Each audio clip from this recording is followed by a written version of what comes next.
All right, I think we're good. Guys, you hear me? All right.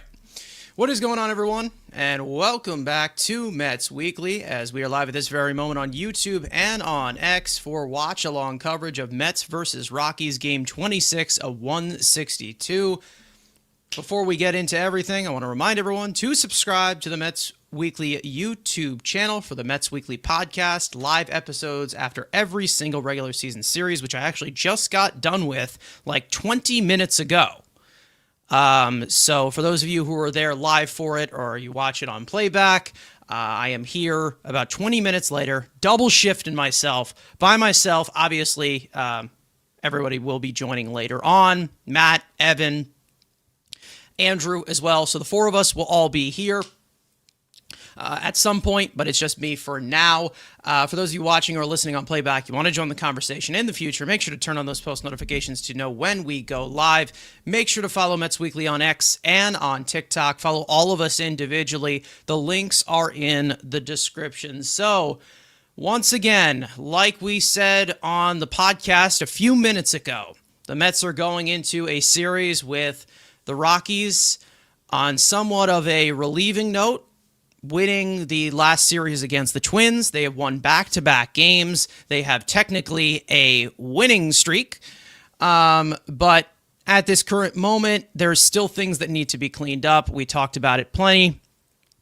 But it starts right here with beating teams that you should be beating. This Rockies team is not fantastic, but they still do have talent, so it's not like they need to just take it completely with a grain of salt.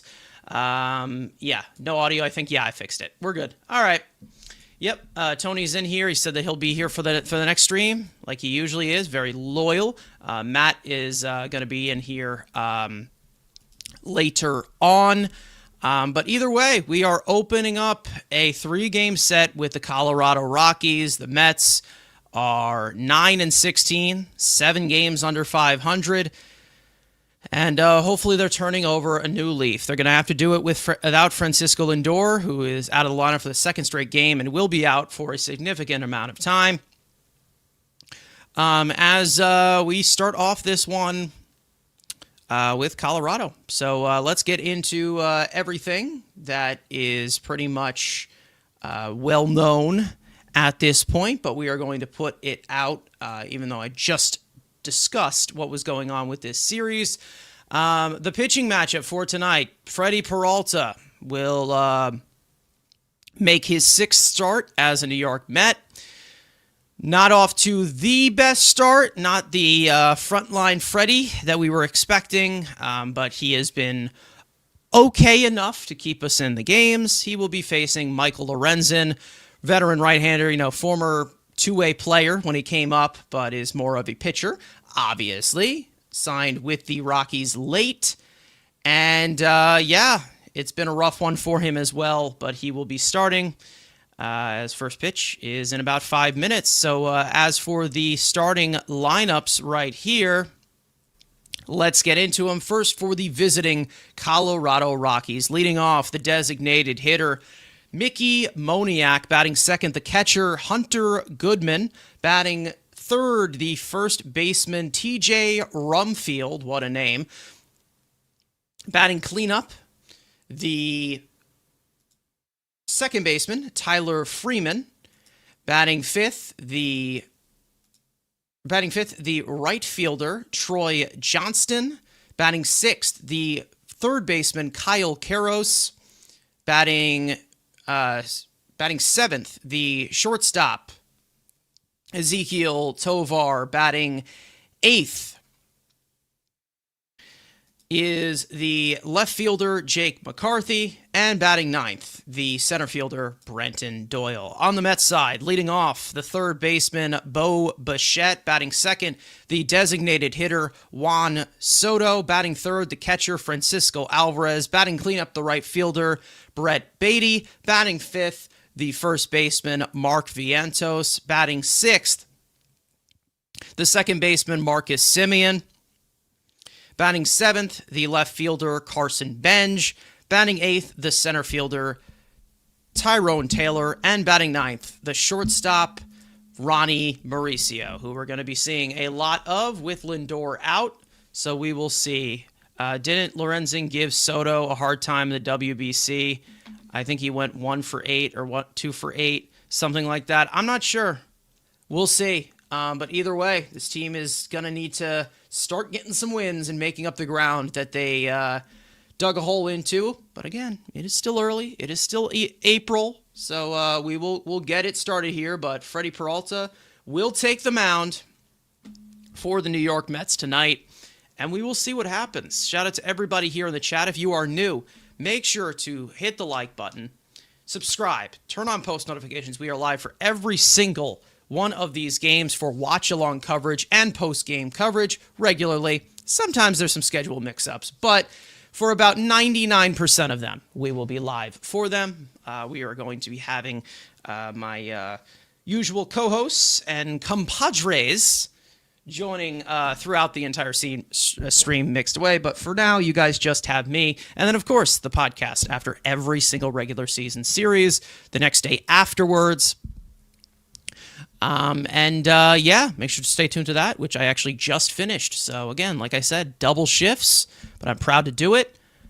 Work to the bone for you guys to bring you Mets content, to bring you entertainment. Fellow AI music creators, that's another one. But yeah, guys, I think I'm gonna upgrade the soundboard a little bit, probably after this stream, and we'll have a few more sounds on the soundboard. You guys think I should do that? I don't know. I think that would be pretty. A pretty thing to do. Very pixie, as we like to say here. All right. But either way, we're just about to get going. I wonder what those could be. I mean, I have a few that I need for, like, some default stuff, so I'll figure that out. I don't have the schedule in front of me. If we went out of April, we end up 500. I think so. Possibly. Yes. And they're playing the Nationals next. So I think there's 7 games left. There might be. 1, 2, 3, 4, 5, 6. No. We would be 1 game under 500. Big Boy leading off. Big Boy is leading off. Either, what are you talking about, Modiak or Big Boy Bichette? All right, so Freddie Peralta out to the mound, like we said. He hasn't been his frontline self, but he still has been effective enough to keep us in the game. He'll face Moniak, Goodman, and Rumfield to get it started here on the top of the first. Let me get you guys an update on the scoreboard here as we get ready for this game here at Citi Field. Mets versus Rockies. They're showing the Mets defense. Peralta on the mound. Alvarez behind the plate. You got Benj, Taylor, Beatty as your outfield. Your infield from left to right. Bo Bichette, Ronnie Mauricio, Marcus Semien, and Mark Vientos. And, of course, the DH being Juan Soto. Freddie Peralta will start off this game against Mickey Moniak, the former number 1 overall pick. And the first pitch runs a little bit high and outside, and it's 1-0. And we are underway here at Citi Field. Moniak is 13 for 31 so far this season. As he pops that one foul, that'll end up into the seats, and the count's even 1-1. Freddie works out. What did Freddie do? Yep. So that would hopefully still be good after that dreadful stretch you got me through. Yes, we've been hearing a lot from you guys saying that we're the only reason you guys are watching. The 1-1 is a high ball that's flied out to right field. Beatty's under it. 1 out. If that ball was a little bit down, that probably would have been gone. But it stays in the ballpark. Plenty of room for Beatty. 1 away. That'll bring up Hunter Goodman, who was the lone all-star for the Colorado Rockies last season. That team was, just dreadful. They said it on the pregame show.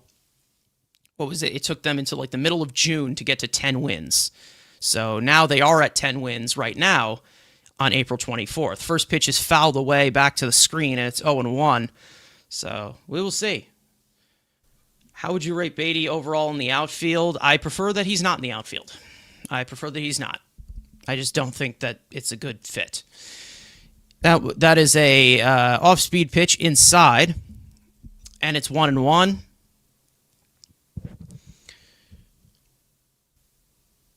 One on the way. It is right in there at the letters. 95 miles an hour. 1-2. I prefer, yeah. Yeah. Exactly. Yeah, I don't like having Beatty in the outfield. I don't like having Beatty on the roster in general, to be honest. But hey, hit a home run yesterday, so good game by him. That one's fouled back, and it's 1-2.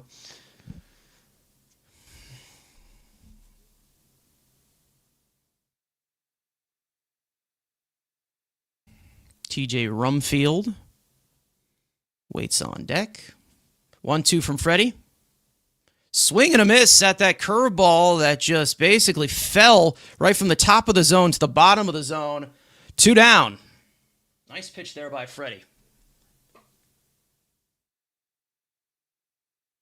The second round of the NFL draft's also going on right now. So my Raiders, I think, are making like the 4th pick of that second round. They were at pick 36. Pick 34 just went through. Cardinals just took a guard.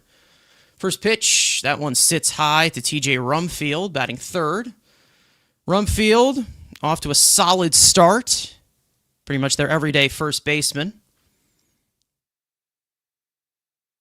The 1-0. In there for a strike down the middle at 95 miles an hour. Velocity is up for Freddie in comparison to what was happening in Chicago. Where it was maybe a little bit cold. Now, weather's getting a little bit warmer as we get closer and closer to May and June. That one sits high. 94 from fastball Freddie. 2-1.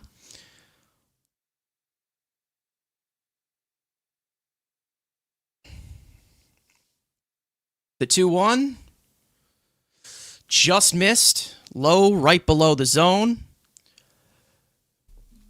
Maybe could have been called a strike. Alvey probably should have challenged that.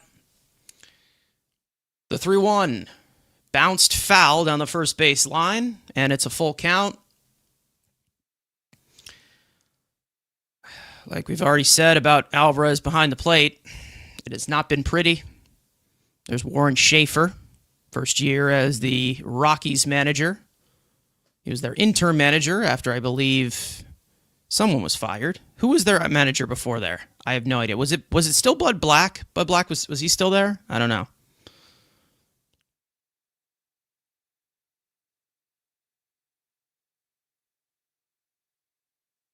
Three-two on the way from Freddie. That one is outside. Check to swing. He did not go, and it's ball 4. Never a clean inning. Yeah. No nibbling, guys. Come on. So that's a 2-out walk, and that will bring up Tyler Freeman, the cleanup hitter, their second baseman. Try to put out as much information as we can about this Rockies team, because we all know that there's a lot of moving parts in and out every single year, as they are just flooded with futility every single year. It's pretty sad because Rocky fans actually show out. First pitch to Freeman is grounded to Mauricio. He catches it on one hop, goes the short way to Semien, and the side is retired. So a clean first inning, 1 walk. He is stranded as we go to the bottom of the first. The Mets will come to bat. Rockies nothing. The Mets coming up. Bo Bichette, Juan Soto, Francisco Alvarez, the top 3 for the bottom of the first. So we will see. Hey, good start. Good start there for Freddie Peralta. Frederick Peralta.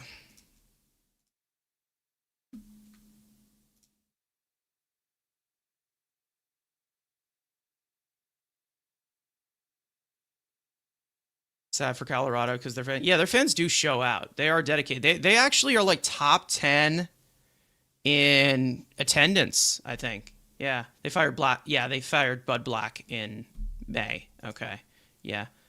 My son and his friends are over my man cave to watch it. I'm hosting a draft party, so it's loud in here.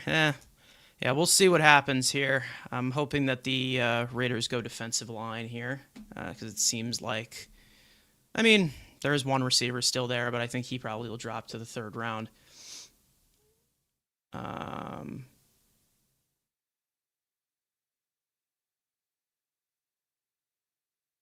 What's going on, Michael? Yeah, let's see if they can win another game. We'll see.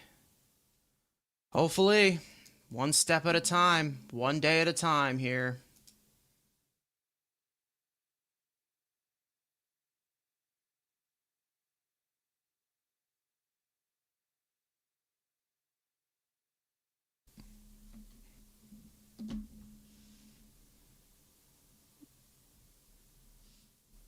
All right, looks like the Raiders are going to be on the clock right here. Okay, so TJ Parker goes to the Bills at pick number 35. All right, Bo Bichette, big hit last night. Bases clearing double to bring in 3. First pitch, that one is fly to right field to the opposite field. Back goes Johnston. He makes the catch on the run into the warning track.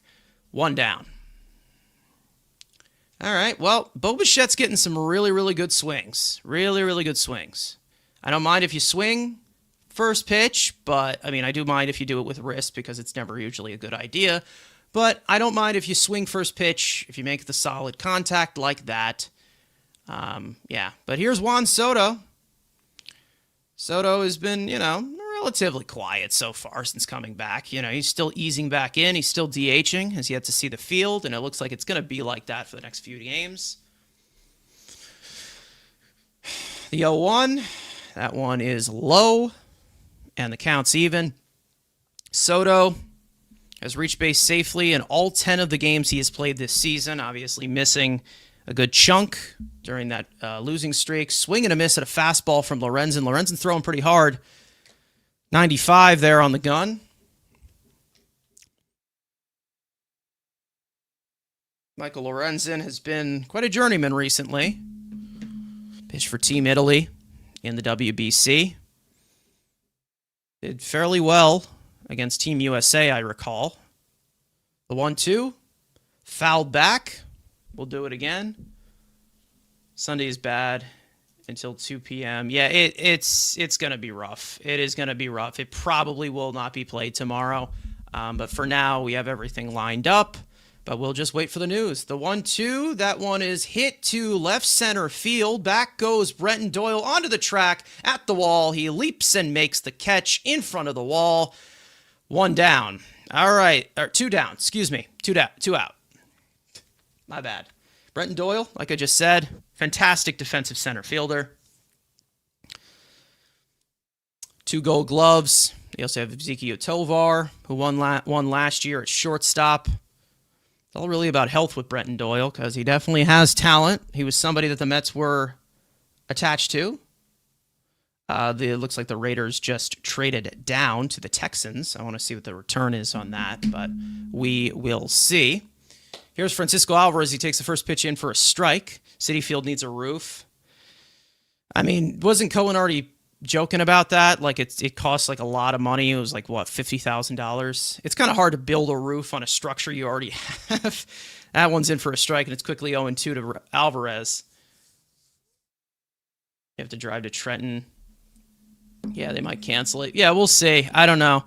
It'll definitely be single admission likely because they've done that a lot.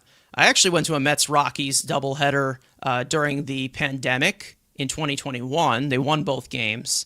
That was when everybody on the team was completely hurt. Anybody remember 2021? It was like in the middle of April. Like everybody was on the injured list. We had Cameron Maybin in the lineup. We had Brandon Drury, Jose Peraza, Billy McKinney, Billy the Kid. Yeah, that game I went to. It was at like half capacity. 2-2 on the way to Alvarez, and he swings and misses at that changeup, I believe. And that'll retire the side. No runs, no hits. A couple of hard struck balls, but nothing crazy. We go to the second. No score in Queens.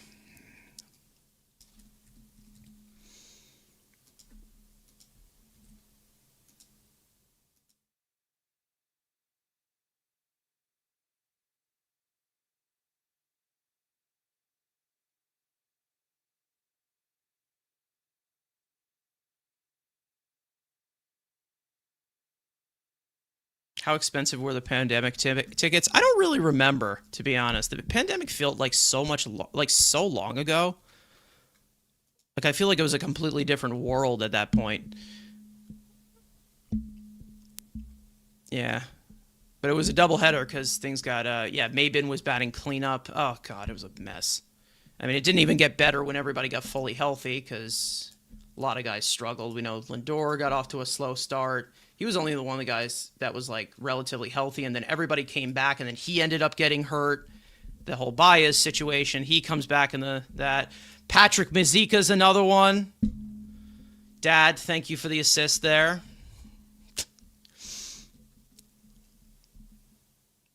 Everyone say hi to my dad, who was actually on a episode not that long ago to recap Mets A's. He's a big A's fan. Yeah, we'll see. I'm not sure what the return is here on us trading down. Okay, so the Raiders get pick 38 and 91. Not bad. So they trade down 2 spots and they trade up in the 3rd round. So not bad. Not bad. Not bad. Let's see what happens there.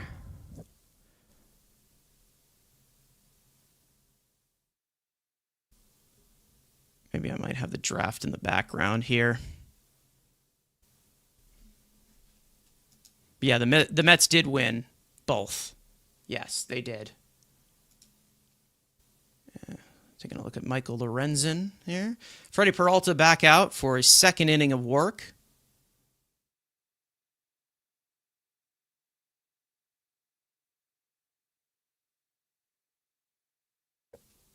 Peralta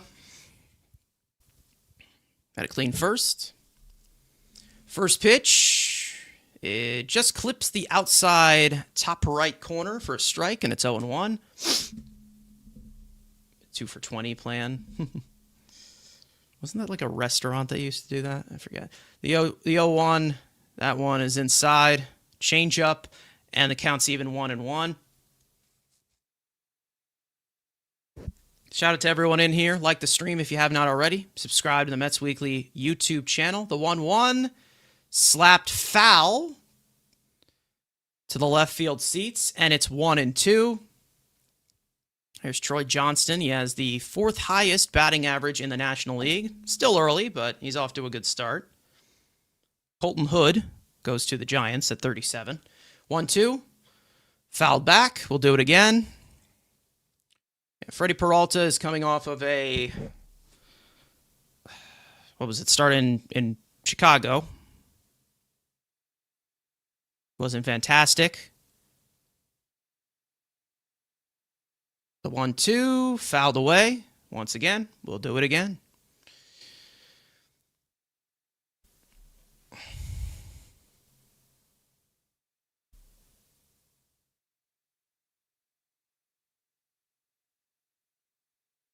One, two on the way from Freddie. Swing and a miss at a fastball right down the middle at 96 miles an hour. 1 down.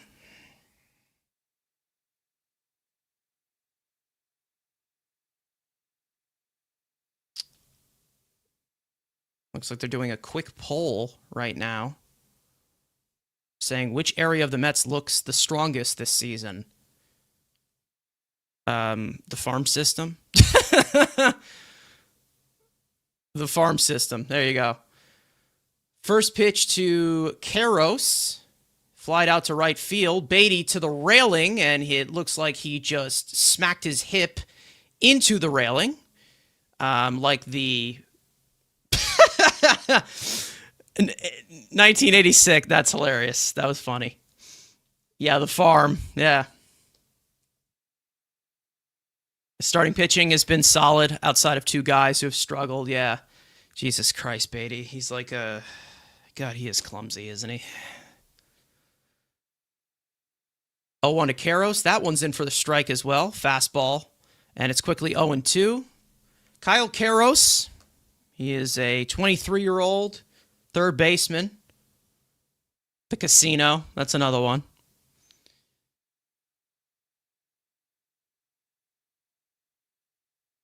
The 0-2.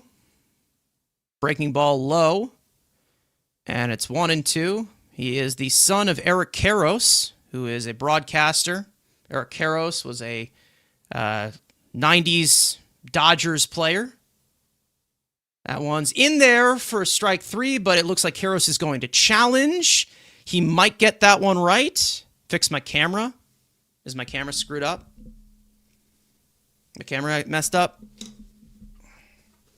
That one is outside. Looks like Karros is correct. So good call there by the rookie. And that's going to even the count at 2-2. I look blurry? Okay. Yeah. Sometimes it does that, but it should be on. All right. Better? Okay. 2-2. Fastball fouled away. We'll do it again. Freddie is working quick here. It's good to see. Dave, yeah, the bullpen catcher. Dave, I don't know how to announce that name. That one is flied out to left field.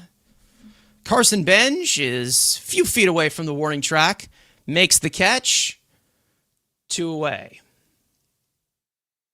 Roccanello? Is that the correct way to say it? Roccanello. Dave Roccanello. Okay, got it right. I'm pretty sure he's good friends with David Wright, right? These SNY cameras make every fly ball look like a home run. Yeah, we know that the staff has been downgraded, but you know what? Actions have consequences, Mr. DeMarzico. You know what you did. High and in fastball, swing and miss by Ezequiel Tovar, and it's 0-1. Ezequiel Tovar, great defensive shortstop, has beat the crap out of the Mets throughout his career, young career. And that hanging curveball is lifted and lined into left field for a base hit as the Rockies have the first hit of the game. It's a 2-out single for Ezequiel Tovar, like we said, like clockwork. Can't hit anyone else, but he's hitting the Mets. How long have you said that for so many different players over the time that we have been here? Crazy, right? It's uncanny. Bad pitch there by Peralta, though. Hanging curveball. That ball got away from Simeon. Not the best throw by Benj, but they still hold him to a single. So, minor victories? Minor victories. First hit of the game goes to the Rockies. So, 2 out and 1 on, and here is Jake McCarthy. Jake McCarthy in left field for the Rockies. The 1-0 is popped up and goes out of play. Counts even. Shout out to everyone in here. There's a decent amount of you in here. Make sure to like the stream. Check out the latest podcast, which I just got done recording. Let's see what we got here.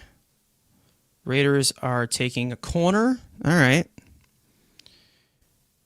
Traden Stukes, cornerback from Arizona. All right. I guess I'll read up on him after this stream is done. 1-1. In there for a strike, and it's 1-2.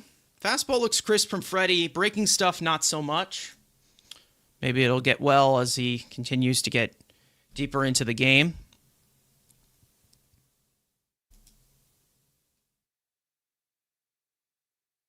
Tovar with a leadoff first.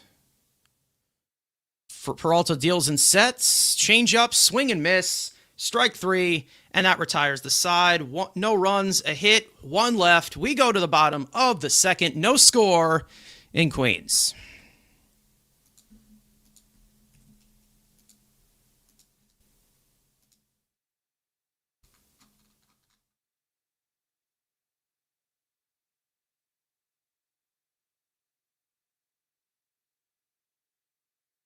I wish there was just a quicker way that you could do this. I really wish.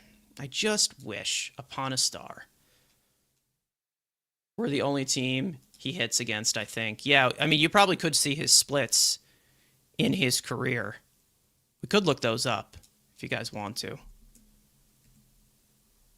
Ezekiel Tovar, as we have a little bit of time here. We don't, between commercials. Ezekiel Tovar, let's go to his career splits. Let's see, against opponents. His best performance probably is against the Mets. Who knows? Let's see. Opponent. Okay, opponent. His best OPS is against the New York Mets.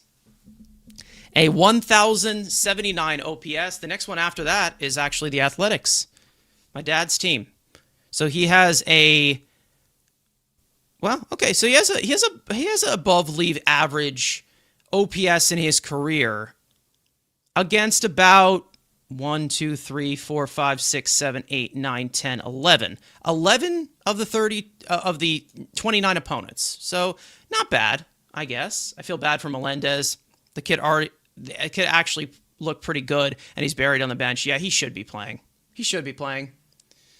But hey, why not put in Brett Beatty? Why not put in everyone else? Put these guys out of position. Why don't you? Because we need their bat in the lineup. Beatty MVP. Blech. But here's Beatty. You want to go viral.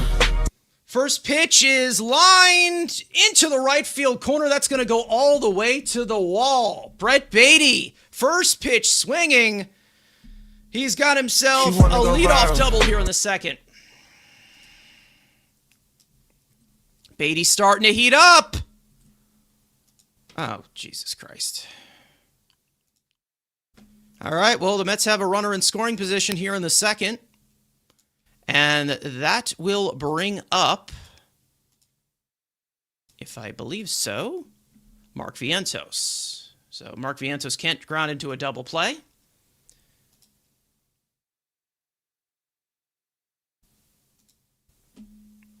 Now Beatty is here to show up. Here's Mark Vientos, takes the first one downstairs. We already went over my thoughts with Mark Vientos, the whole situation in the last series.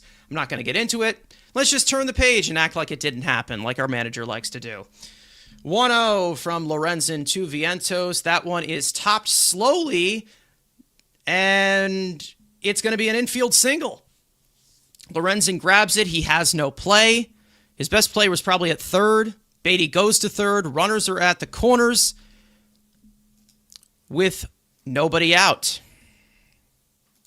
That'll bring up Marcus Semien.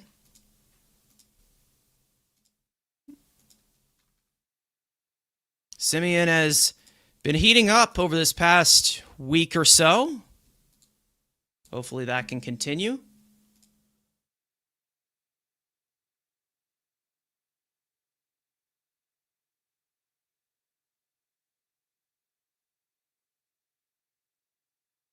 Here's Marcus Semien. Runners at the corners, nobody out. First pitch is outside, and it's 1-0.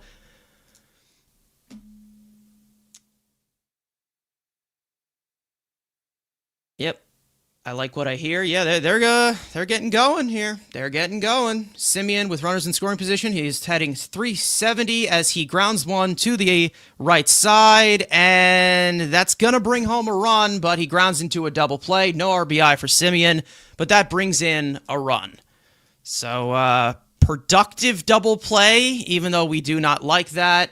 Stop swinging first pitch with runners in scoring position. I am begging you, please stop. But it's 1-0 New York Mets. That is the stuff we like.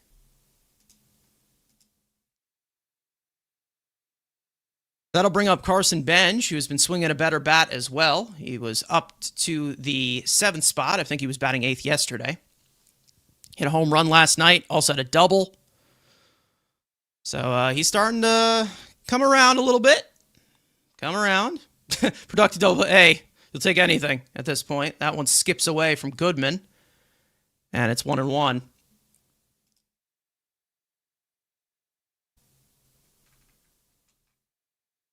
Yeah, call it a bunt. Why not? Sure. Well, the 1-1 takes that one low and inside. That one completely misses. 2-1 to Benj. Like I said, Benj has been swinging at pitches inside the strike zone. That's what I like. So if you're going to swing and miss at pitches inside the strike zone. Good process. 2-1. That one is line. Base hit to the left, heading towards the left center field gap, but it is cut off by Brenton Doyle as Benj will not go anywhere, and it is a 2-out single for Carson Benj as he continues to creep up a little bit. Starting to figure it out a little bit here, huh? It's almost like guys need reps. Huh.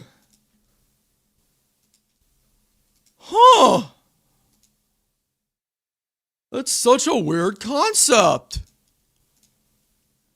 It's almost like guys need to play every day to develop. Yeah, he has a very high floor as a hitter, and he has a high ceiling. He has a high ceiling as an all-around player. Here's Tyrone Taylor with 2 out and a runner at first. I'd like them to keep putting the pressure on, though. Send Benj. Why not? The 0-1. That is a breaking ball outside. Counts even. Tyrone Taylor has not been fantastic, but, part-time player. He's a 4th outfielder. He's looked okay in right field. He's playing center field tonight. No Robert tonight, who's been off in a little bit of a schneid, I'd say. To get a hit last night, but looks like they're just going to give him a rest day, which is totally fine, to be honest. We know he's had injuries. Maybe he'll pinch hit later on. Who knows? But you have 2 right-handed players. Right-handed hitter, that can play center field there. So either way, barring the matchup. 1-2. On its way. Taylor, first check on Benj, not even the A move. Benj dives there safely head first. Please stop jumping head first. I'm asking. I know you have to do it when they're trying to pick you off, but relax. Don't do it as hard as you did, Benj. 1-2. That one is slapped to Karros, and he has no play as he knocks it down. It goes behind him, and it is another infield hit for the Mets. And we continue the inning here. I don't know if they're going to count that as an error. It is reaches on it. Yeah, we're still pending the scoring, and it's going to be an E5. So an error there. That'll bring up Ronnie Mauricio. Mauricio, like I said, play him. First pitch swinging. That one's grounded to the right side as Rumfield picks it up, steps on the bag to end the inning. But the Mets do strike first. Marcus Semien ground into a double play with runners at the corners and nobody out. And the Mets are up 1-0 after 2.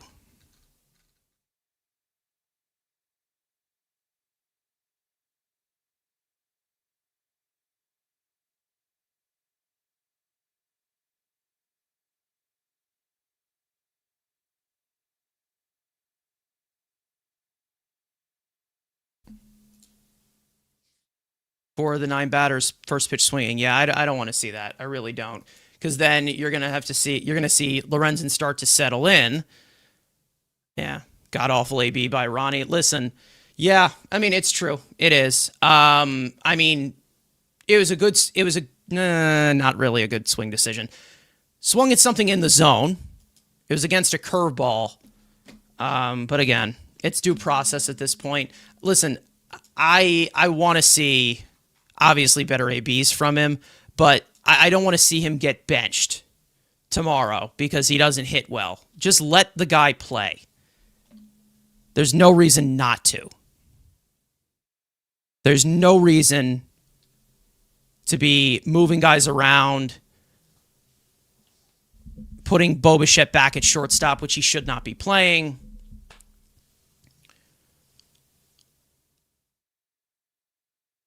Yeah, I don't want to see Lorenzen in the 7th inning, Tony. I agree. Yeah, they have to let him play. They have to let him play. They've given him no leash. No leash.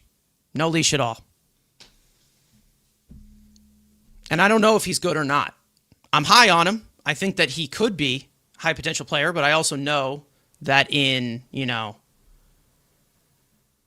certain reality, he has likely lost some time and time that he likely can't get back. But, it's whatever. Freddie Peralta back out for the third inning. Brenton Doyle will lead off. He's got a home run in his career against Peralta. The 1-0 on the way. That one is fouled back. Yeah, I don't like swinging first pitch with runners in scoring position. Basically, that's my thing. If you got the guy on the ropes, make him work for strikes. Don't bail him out. That one's fouled back, and it's 1-2. There's a better chance Ronnie is above average, but not guaranteed. Only way to find out is to get consistent rep. That's what I mean. It's just let him play. Just let him play. I'm not saying commit to him at all. Just let him play. Because he needs to play. 1-2. In there for a called strike 3. Beautiful fastball. And down goes Doyle, and that'll turn over the order. 1 away. We should have the almighty Rhino joining us in a few minutes. And I'll shift the play-by-play to him because my voice is starting to give out. First pitch to Moniak is in there for a strike. Moniak flew out his first time up, off to a raging start like we said. Former number 1 overall pick. The 0-1. Off-speed pitch, swing and a miss, and it's 0-2 quickly. Yeah, worst case scenario, you build up the trade value. That too. Anyone but Matt? You guys don't like Matt? Wow. The 0-2. Swing and a miss, and an off-speed pitch. That is now, I believe, Freddie Peralta's 4th strikeout. You guys don't like Matt? Wow. Matt calls the game the best. Wow. Okay. Tony, I see how you feel. I think Andrew and Matt both do a really good job. But I think they do better than me. They do a lot better than me because my attention span is not the best. I am very, twitchy. Here's Hunter Goodman. He fouls off the first pitch into the third base line dirt, and it's 0-1. One of you guys has your mic turned up too high, and if I adjust the volume to his mic, I can't hear anyone else. Yeah, we're gonna have to figure that out. We'll try to figure some stuff out. We're still just kind of in the learning curve. That one is flied to the opposite field. Beatty overruns it. Catches it over his shoulder, and that'll retire the side. 1-2-3 inning for Freddie Peralta. Yeah, Matt's always louder. Yeah, we'll try to figure that out, guys. We'll definitely configure some stuff. Go to the bottom of the third, 1-0 Mets.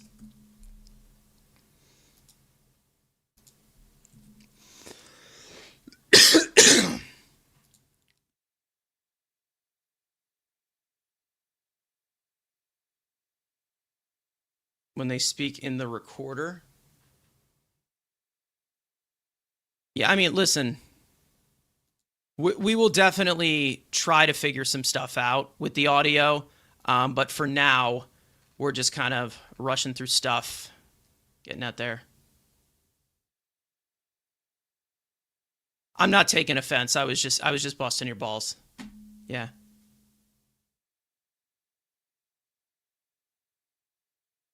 If you use OBS at all. Yeah, I've used OBS. Again, we'll figure it out. Yeah.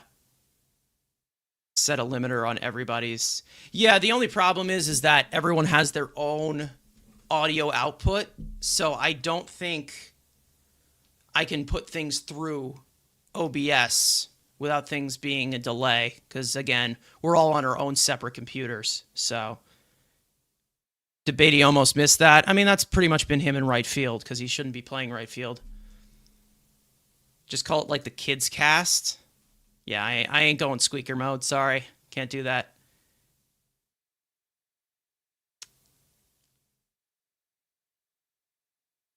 Yeah. Yeah, we all have our own styles. I don't. It's fine. Some of us are more descriptive. Some of us are, you know, cute and pixie. Probably don't need it, but you're. Feel free to reach out. All right, well, I'll make sure to.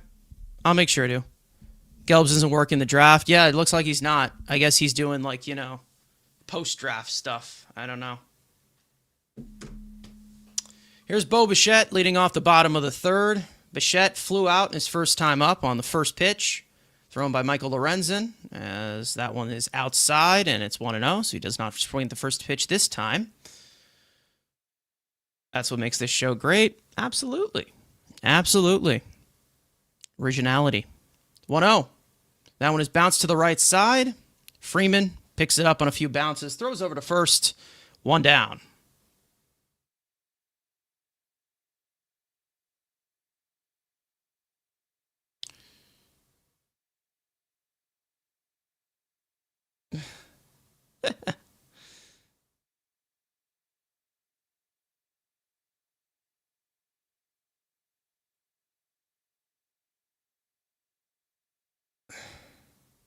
First pitch to Juan Soto is a strike at the knees, and it's 0-1. Soto checking in with the umpire. It was a strike. He didn't challenge it because Juan Soto loves his strike zone. That one's outside, and it's 1-1.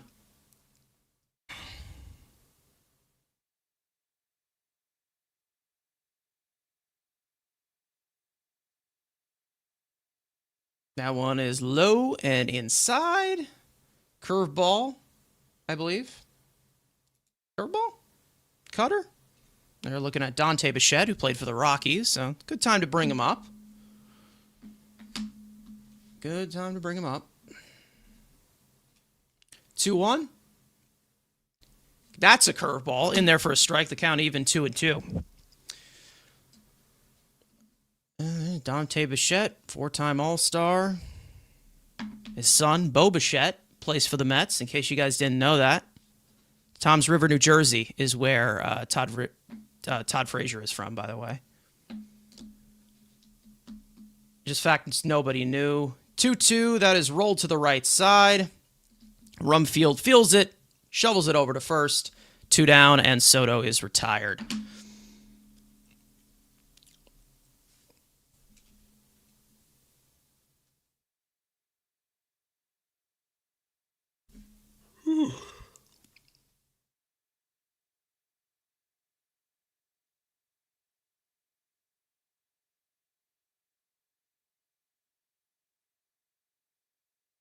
Here's Alvarez.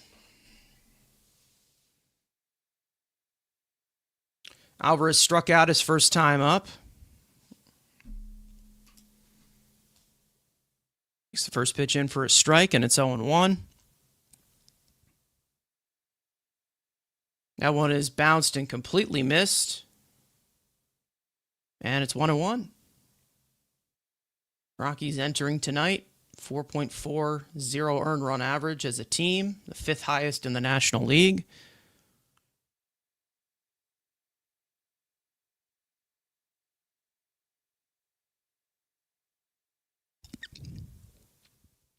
It's been a struggle, especially for Lorenzen and former Met Jose Quintana, who will be facing tomorrow. 1-1 to Alvarez. That one is line. Beautiful grab by Ezequiel Tovar. Gets up, fires to first in time. Side retired. 1-2-3 inning for Michael Lorenzen. We go to the top of the fourth, which I did not change on the scoreboard. My bad, guys. 1-0 Mets after 3.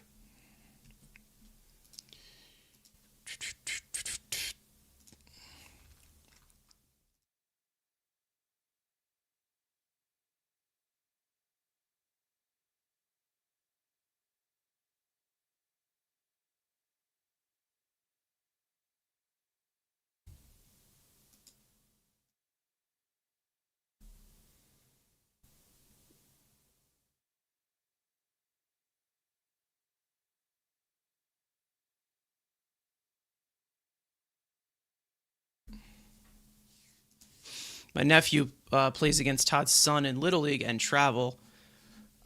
Jesus Christ. I can personally tell you he's an asshole. Oh, woof. Okay, then. So, no Todd Zeal on the show. We were actually going to have him on to watch this game with us right now. He's waiting in the queue.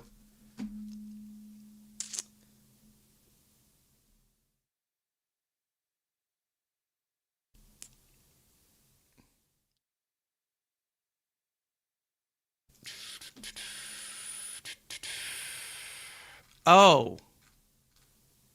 Oh, okay. Yeah, I've heard mixed stuff. I'd heard mixed stuff about him. I've heard mixed stuff.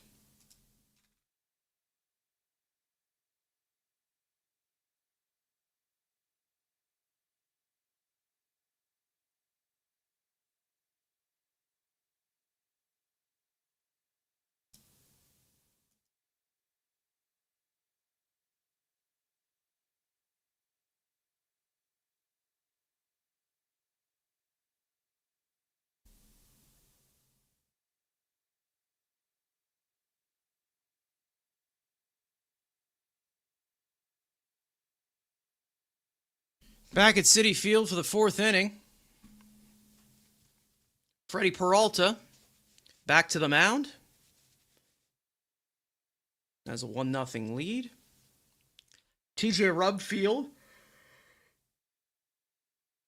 will lead off for the Rockies, and he takes that one high and away. And it's 1-0. I want to see a little bit more quick work from Freddie Peralta. He's been falling behind in some of these counts. The 0-1, swing and a miss at a changeup, and it's 1-1.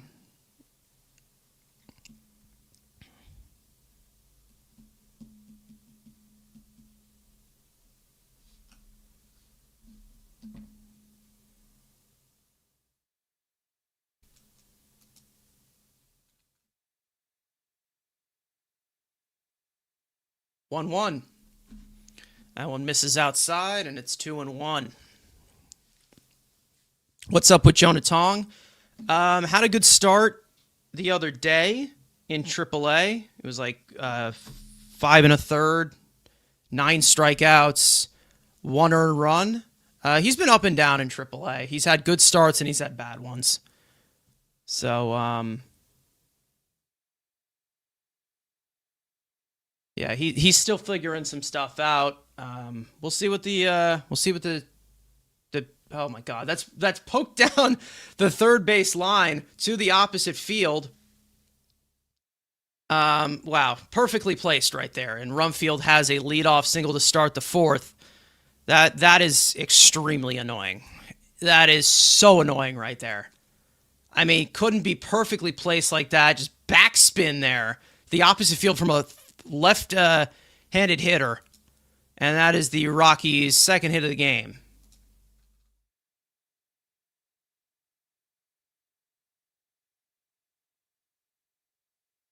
First pitch to Tyler Freeman is in there for a strike, and it's 0-1. You know, guys, I'm going to make a joke here because, again, he's one of my best buddies in the world. But you guys can't make these jokes. The 0-1 is lined, base hit into left field past Mauricio, and it looks like we've got some business here so far for Colorado here in the fourth. Jam for Peralta will work out of. You know, let me make sure for a second.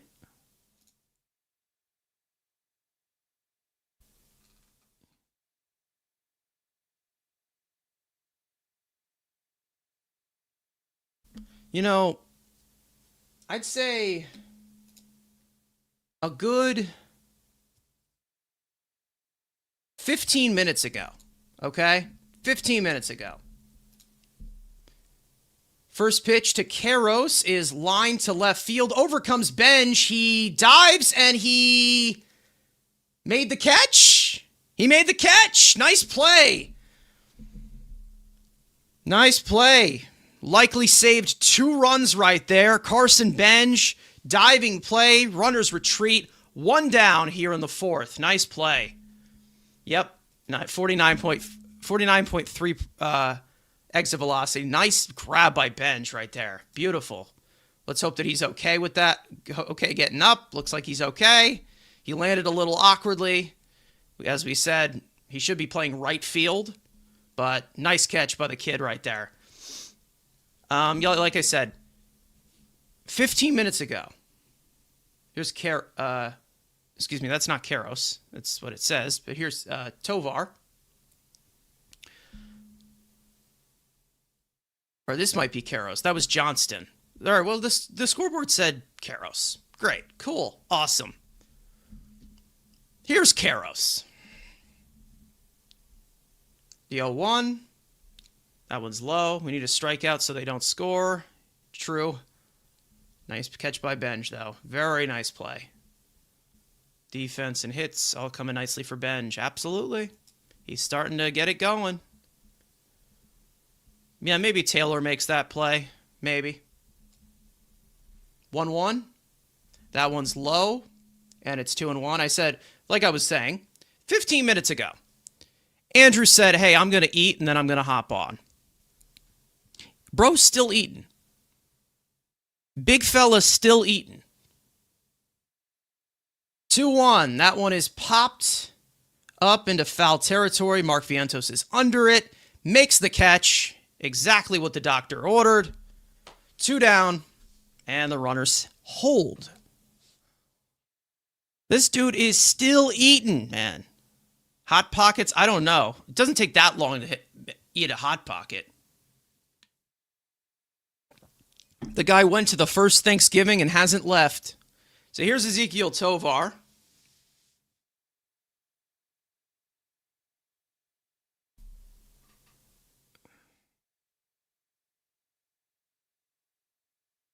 See if Freddie can get out of it here.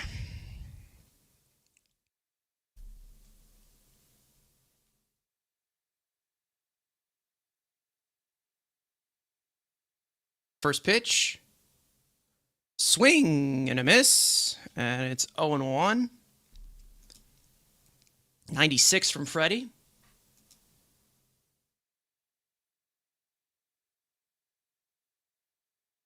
The 0-1. Swing and a miss once again at a high fastball, and it's 0-2.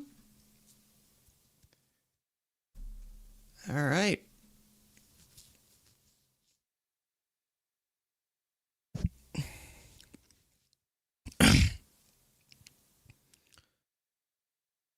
Oh, 2 on the way.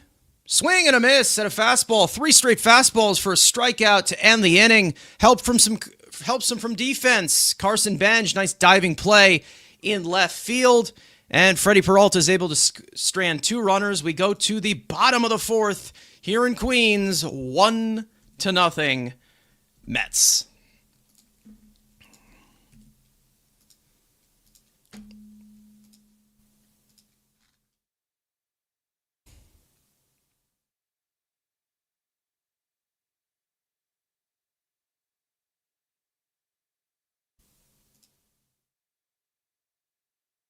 What do you guys think that Andrew is eating right now? That it's taking so long. Good shit, Freddie. Good shit.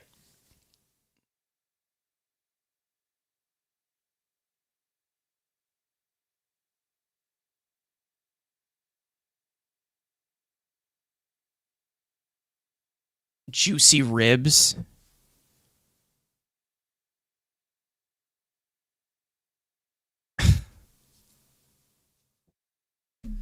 Jesus Christ, Andrew. Steak and lobster? Yeah, like, what are you... Chicken parm. This guy burnt toast. Who are our most unhinged chatters in here? I know burnt toast is very unhinged, which I love, again. That's the type of humor I love. Doug is pretty unhinged. I know NG has some fun comments as well. We got some unhinged chatters in here. I'm glad everybody's starting to...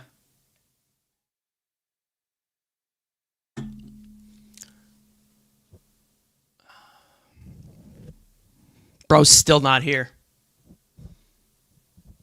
Still ain't here. Speaking of food, there's the grill and City Field concession stand. Here's Beatty, who swung at the first pitch his last time up and ripped a double into the right field corner.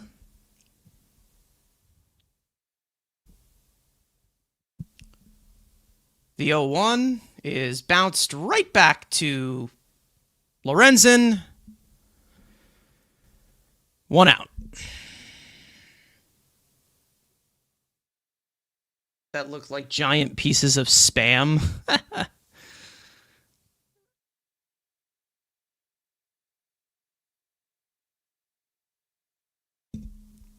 Jacob deGrom, good start today. Here's Mark Vientos, who legged out a infield dribbler up the third base line his first time up. What's the odds, do you say, the Mets turned around and be the first team to get a wild card? That one's bounced foul as well. To get a wild card spot after losing 12 in a row. I'd say that they're pretty high because they lost 12 in a row in April, but we'll see. Again, they got to capitalize on these types of games against teams they should be beating.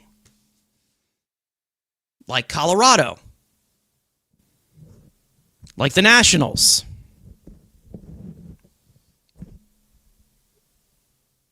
Even the Twins. They should be beating that team. So, we'll see. 0-2 on the way to Vientos. Outside, and it's 1-2. Let's see.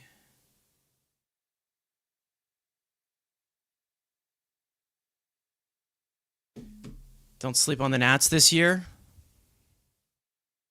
They should be able to beat that pitching staff, is what I'm saying. Because that pitching staff is brutal. Unless they've been good, and I have no idea what I'm talking about. Count is 2-2 to Vientos. Swing and a miss at a high fastball, and down goes Vientos for the second out. Lovelady. Yeah, I mean, I think they do have Lovelady back. Didn't we ship him back? Maybe we'll get him back on waivers or something. He's going to keep on tossing him back and forth. Soto very lively in the dugout. Okay. Interesting. Fortunately, he hates it here. Here's Simeon, who did not get an RBI, but he did ground it a double play with the runners at the corners to give the Mets the lead. Please trade Vientos. Dude's a blockhead and bad. Dude, you're preaching to the choir here.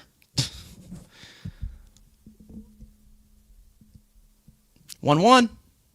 Fly to the right field seats, and it's 1-2. Andrew is still not here, guys. Still not here. Bro, feasting. Feasting. Unless something else is going on, which, it's possible because he has a lot of things that pop up. But, Jesus Christ. If Bro was just eating, I am roasting the shit out of him when he gets in here. That one's grounded to shortstop. On the backhand, Tovar throws on to first. Side retired. 1-2-3 inning. As Lorenzen's starting to get in a little bit of a groove here. Don't like that. End of 4. 1-0 Mets.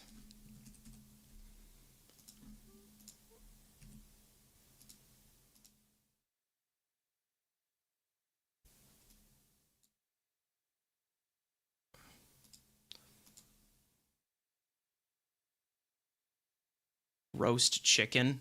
Call the police. Wellness check. No, he's fine, but he's definitely fine because he messaged me. So I'm just giving him a hard time because we've been good friends for like 5+ years. 15 outs away from victory. Yeah.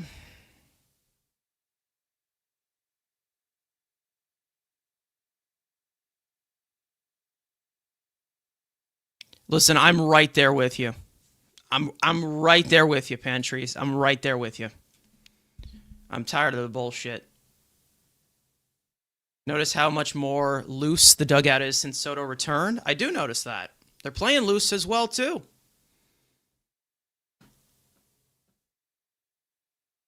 Beatty hits for 2 weeks and disappears. Same with Beatty. Vientos hits for 2 weeks. Same with Beatty.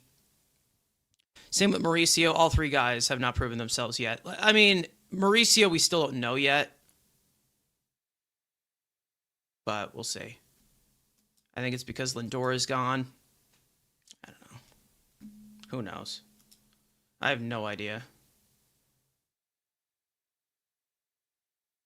Yeah, I talked about it on the latest pod. I'm done yelling about it. I'm pissed about what Vientos said. I'm pissed about how Carlos Mendoza handled it. What a joke. What a joke. I mean, it really is. You don't want things to continue, but then you enable it by keeping him in the lineup. It's ridiculous. There he is after his Thanksgiving feast. Freddie dives on that one.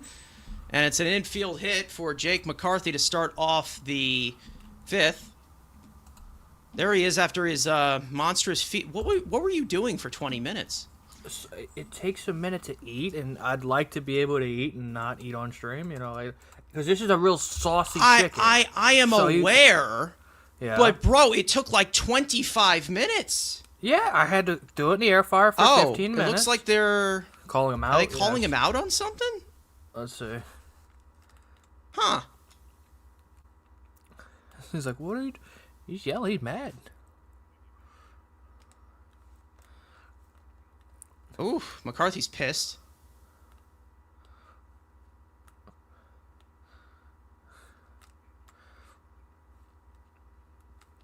What? Huh? I guess, was it... Let's see. Oh, so it was a bunt. Oh, yeah, you can't do that. Can't do that. You can't do that. You can't have your foot out of the bat. Yep. Nope. Nope. How do you score that? Yeah. How do you score that? They were saying 2 unassisted, and then you cut it off. Nice. But no, it takes 25 minutes, to cook it, the chicken.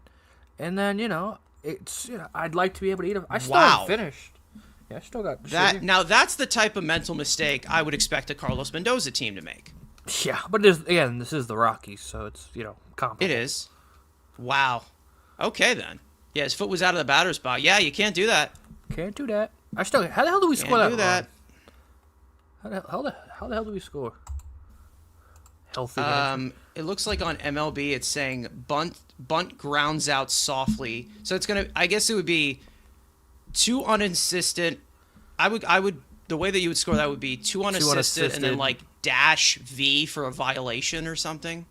Probably. Something like that. That one is off Simeon and into center field. What the fuck just happened there? Brenton Doyle. Brennan Doyle has himself a 1-out hit. What the fuck just happened? Huh? Off the second base bag. Okay. I was not noticing what was happening. So my bad. Okay. Yeah, just doing to say like Simeon doesn't fuck shit up like that. I was about to say. He doesn't know either. Simeon's, he's a cutie pie, He's just a boring defender. He looks high. All right, Mickey Moniak to the plate. That one's popped up, going towards the third base seats. Bo Bichette will watch it go. And it is 0-1. Yeah. No, that is can't do that. You can't do that. Nope. That is the right call. And bum-ass Jake McCarthy is upset. Still seething in the dugout. That one is grounded toward the hole into right field. And is what is it? Was it Tovar? Doyle. Doyle goes to second. Moniak with a single. And it is 2 on, 1 out. Mark Vientos not even trying to even do anything. Simeon looked like was more closer to the second base bag. Yeah. And that is now 5 hits for Colorado. And Peralta's got a jam to work out of once again.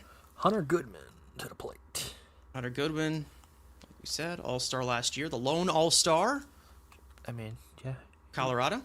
But actually had a good season, even though First pitch. Outside. Hey, is Peralta's velo's been up today? It has been, yes. I think he struck out Tovar at 99. I was like, what the hell? I think it was 96. Probably 96. So I was eating. But his velo is up compared to last start. 1-0. That one's low, and it's 2-0. Come on, Fredward. Pitch count isn't insane, which is good for Freddie. If he can get to the fifth. Frederick. 2-0. That one is fouled off the arm of Alvarez, and he is out for the next 6 weeks with surgery. I'm joking. I am joking, but am I really joking? Yeah. Got that shin splints. Just... Ow. What the hell is on Alvarez has stickers all over his compression sleeves. Like, what the hell? Because he's Pixie. But does he have a Crumble logo? Too many weird plays. Yeah, it's Mets baseball for you. Yeah. 2-1. That one sails inside. Breaking ball that nearly hit Goodman. And it's 3-1. Freddie having a little bit of control issues right now. Make sure to, call Celino in law. Just a bunch of 8s. 800-888-8888. 8. What else we got? Anything? What do we got in the chat? Freddie Peralta this season, they're showing ERA over 9 after the first 4 innings. So that's not good. That's not good ERA. History is not on our side right now. Now here comes the umpires like, bro, shut up. Let's go. Look, there's the Does. Third inning here. Yeah, you had a bunt violation, a ball hit a bag, and that's about it. A typical Tuesday Met game on a Friday.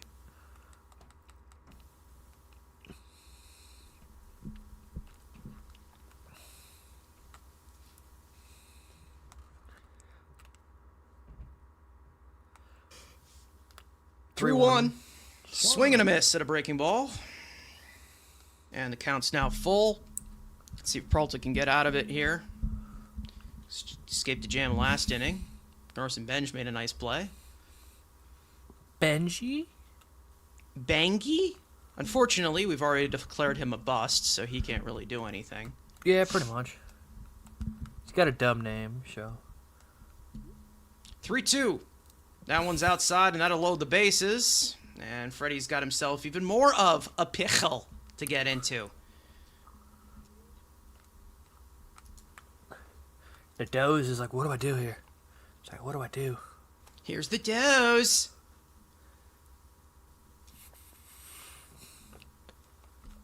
He's already burnt Tobias. I mean, again, you don't need you wouldn't think to need your longman, but you've already burnt both of them with. Well, I guess Mania technically didn't use, but Tobias. First and pitch to Rumfield is Peterson. fouled away. It's 0-1. I'll flip the play-by-play to you because my voice is starting to go after doing a 2-hour podcast and also doing this. All right, so Freddie had an 0-1 to Rumfield. The 0-1. Change-up misses it down. 1 ball, 1 strike. Getting here, bases loaded here, top 5. The next pitch will be Peralta's 73rd of the game. So again, pitch count getting up in this, cluster of an inning. Cluster fuck of an inning. I was trying not to do that, but okay. The 1-1 pitch. Change-up rolled over to first. Vientos, it's going to be a foul ball. Just foul. Thank fuck. Because the run would have scored, even if Vientos probably would have gotten 1 out, but the tying run would have scored. So Peralta in a needing of a strikeout. This dude has to be like 6'4" or 6'5". This dude looks massive. Rumfield. How many Godzillas? I'm going to say at least 2.5 Godzillas. Like, that's a big dude. So, after the foul ball, looks like everyone's set to go. Peralta looks into Alvarez. He's at the belt. And the count. The 1-2 pitch from Peralta. Fastball shot foul. Runfield stays alive in the AB. He's making dinosaur noises. Uh-oh. Speaking of Godzilla...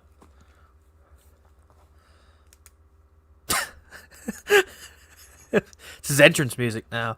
The 1-2 pitch from Peralta. Slider bounced. Alvarez blocks it. No advancement from the runners. Did I scare you again, Carson, like last night? Nah, you're good. That was fucking peak last night. Dude, I was so locked in on what I was doing. You were just like... Yeah, I was... When y'all texted me, I was out like a light. 2-2 pitch from Peralta. Fouled again. It'll be another one. So again, Runfield continues to run Peralta's pitch count higher. Honestly, this needs to be Matt's entrance song. Exactly. Coming into the stream. I gotta say right now, if Freddie's gonna keep doing this bullshit all season, I'm good with not giving him an extension. The 2-2 rolled over. It's gonna at least the tying run's gonna score. Peralta will go to first, and it's 1-1. Runfield gets the productive out, gets the run in. Both runners move to second and third, but Peralta will get the second out of the inning. All right. Well, Frederick Needed a strikeout. The Rockies get the contact. Tied his game up at 1. Like, given the price point he wants, I'm good if this is what it's gonna be all year. Yeah. Frederick. Just give Scooby-Doo like $70 million a year and just do it. Willard and they gave Peralta a little break after when was it, eight or nine? We already have Scooby-Doo though. Well, he's gonna be dead by then, but you know. The 20 pitches so far in this 5th inning. That line gets me every time.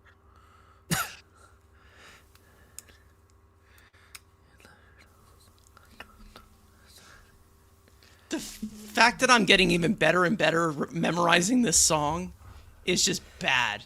Well, I mean, you hear it That at was least in my head earlier. Oh god, I mean, you hear it at least once a day, so. I played the Godzilla song in my car with my friend who's never heard it, and he's just like, "What the fuck?" Oh god. So, 2 outs here in the 5th. Tyler Freeman steps in for the Rockies. Peralta's first pitch. Fastball swung on a miss at 96 at the top of the strike zone. Ahead in the count. Oh, no balls, 1 strike.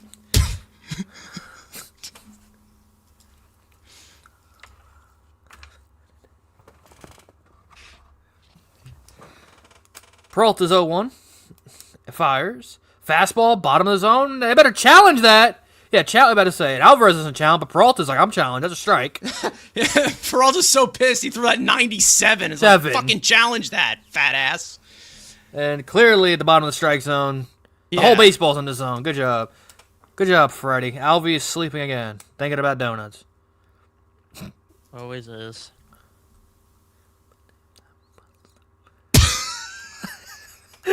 I can't, bro. So Alvy... Did you see what I said in the private chat, Carson? Oh, God. What did you do? Oh, no. What'd you do now? Hold up. It's not anything bad. Okay, I just had to let Carson know about Oh, boy. the approval of his creations. 0-2 pitch. Fastball outside corner. Caught him looking. So Peralta Beautiful. gives up the tying run on an infield chopper, but avoids the big inning. After 4.5, it's the Mets and Rockies both tied at 1. Let's see what the hell we got here. Of course. Oh, God. Peralta was fired up after nicking the outside corner. That one, I actually listened to that song like right before I went to bed. Why is that really the did. last? Jeez. Why is that the I'm not last gonna thing lie. you want to know? I'm not gonna lie. Guys dreaming about blue Fords and going on the island. That's crazy. Andrew, you really have no recollection of subtlety, do you? Again, they call me a rhino subtle. No, they just blow. They will blow through. They're not like, "Hi, sir, I want to be Speaking of subtle." blowing, Evan. Matt. Oh God, love. I love it. how that's just gonna become a thing. That's just a thing. Yeah. It's like Running, Maybe. bro. We have too many good running gags. Speaking of gagging, all right. There's one. Only 3 hits. TJ Rumfield. I mean, what a name, dude. Like, just we're getting beat up by creative players. Mickey Moniak in 2026.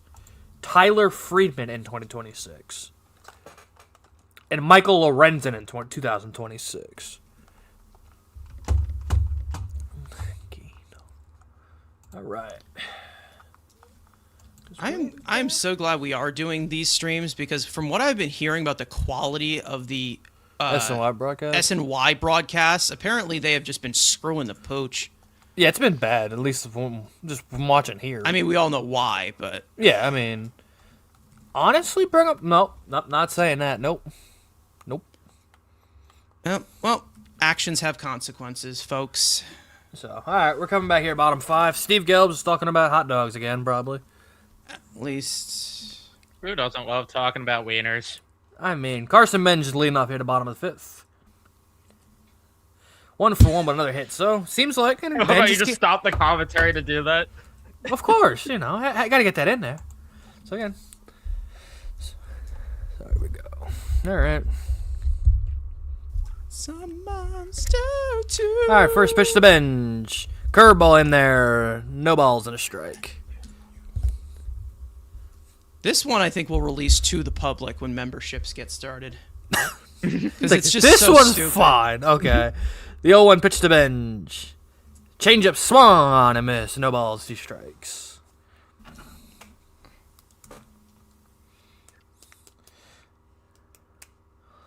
Lorenzen steps off and is thinking about his Taco Bell order. Natural disaster, Dick. The 0-2. Benj lines one to the left. Moniak, or what's it called? McCarthy will make the catch. First out. Dude, I love this kid's hitting approach. It's unreal. No, he's no good. Look at his batting average.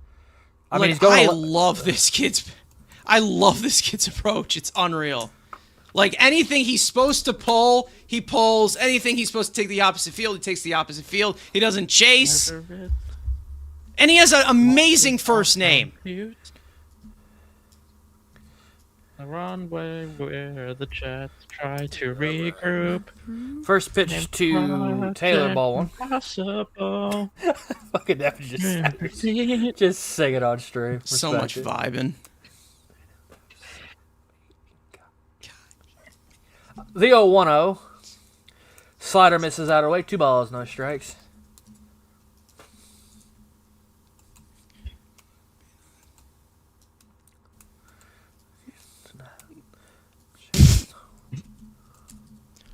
The 2, God, Lorenzen, throw their damn ball. The 2-0, Cap. The 2-0. Thing's got its own zip code. Passing the glove of Tovar in the left field. That's a 1-out base runner for the Mets. Mercutio is up. Roan with a 1-out single.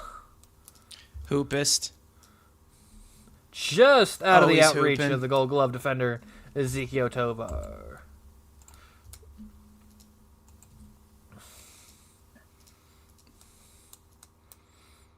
Derek Jeter would have made that play.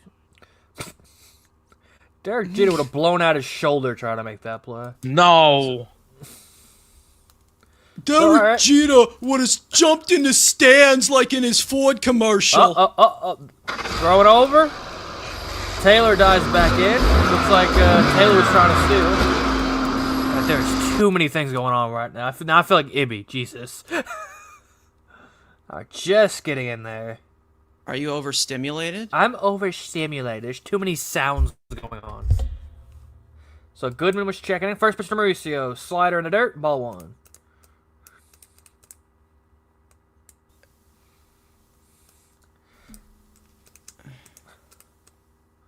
Going back to that Colorado Coors Field nuke that Ronnie hit last year. Hey, look, it's Starling Marte. So, the team needs him back. The 0-1 to Mauricio. Yes. Pulled foul. 1 ball, 1 strike. Looks like he's doing better against the curveballs, but you just never know, right? I wish we were doing these play-by-plays when Marte was on the team, so I didn't have to hear Keith slobber all over him the entire broadcast. Yeah. There we go. 1-1. Ronnie rips one in the right field. That's gonna fall in front of the right fielder. Road is gonna go to third. Ronnie Mauricio with another one-out single. Runners the corners, back for the top of the lineup, and Bo Bichette. More cucumber. So good. The Mets bottom of the lineup, providing some offense. Jeez. Too many. 3. Mickey Moniak, that's who it is. And the fact that... A lot of infield hits. But... Yeah. I mean, the fact that we gave up 7 hits to the Rockies, not in Coors Field, is kind of pathetic, but... Their offense isn't that bad, though. I mean, it's not horrific, but it's not good. I'm not going to excuse it, though, because... Like, it's not good. I mean, there's, like... I like Goodman. Moniak is fine. Like, besides that, Tovar's solid, too. But besides that, it's just... Blech! Pretty much the best way to describe it. Hunter Goodman. Like, Goodman, Tovar, Moniak... It's just black. It's just the... It's like oatmeal. It's just there.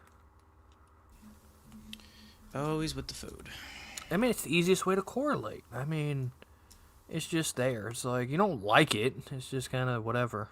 Like Rumfield, Caros, John. Like, look at that 3, 4, 5, and 6. Like, 98% of baseball fans don't know who those people are. Tyler Freeman. Does anybody follow you on social media, bro? Exactly. Do you have any type of clout? Besides being a Nepo baby in Caros' He's got 10 jersey sales. Oh, God. Come on. So it's going to be what? Soto, Alvarez, and Beatty in the bottom of the 6th. Mopping up a 1-run game. Yeah, I mean, listen, white flag, boys. Game's over. All right, so Shamanai in the pitch. We call him a white flag doze. Buzz Lightyear. Let's see. Over-under Manaya's first pitch fastball is going to be over-under at 92. What y'all taking? I think it's going to be up. First pitch? 91. So if anyone took under, you won. Over under, you probably would go 89.5. The 0-1 pitch. Come on. To Moniak. Slider misses down. 1 ball, 1 strike. Oh. Eagles. They took the tight end, yeah. Jonathan Grenard is being traded to the Eagles from the Vikings for a 3rd-round pick this year and a 3rd-round pick next year. And he is signing a 4-year, $98 million contract. You just got your linebacker there, Evan. Here's Howie. Jesus Christ. Howie's so cute, bro. Howie's having a generational draft again.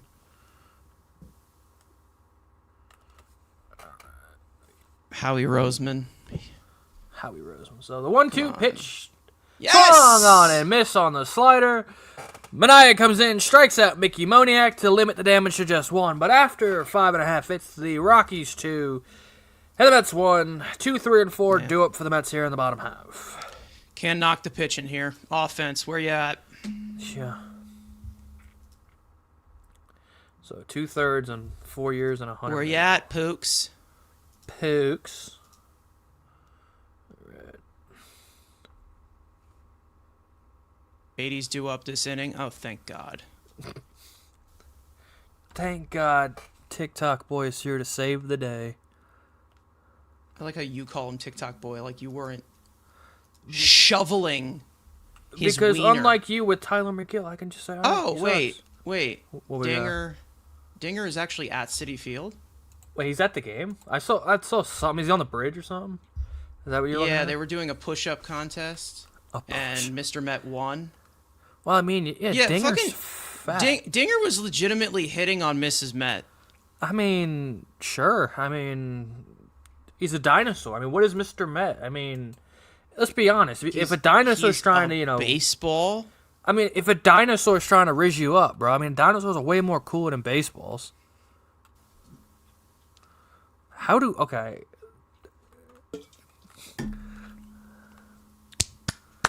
I'm like, how are we correlating dinosaurs to this song? But okay.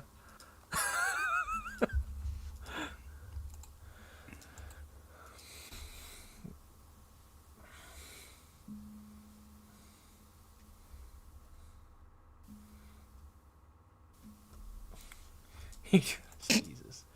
Oh, God. All right, so let's see if the Mets can respond.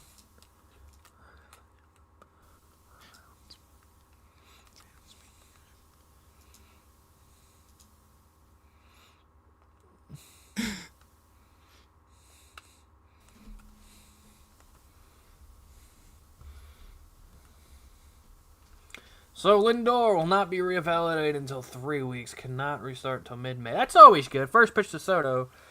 Down and away, ball 1. Why even pitch to him?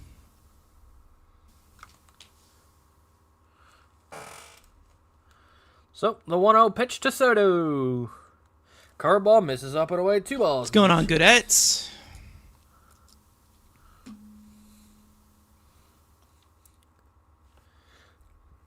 2-0 pitch to Soto. Down in the dirt. 3 balls and 3 balls. They flip back and forth.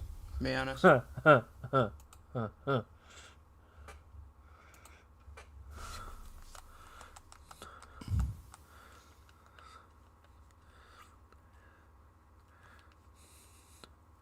Soto Yep. swinging 3-0. He'll rip one in the right dude. field with a leadoff single.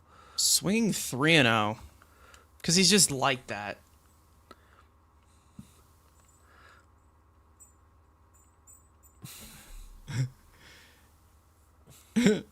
Immediately seeing this, I thought clean that dish. Jesus. Come on.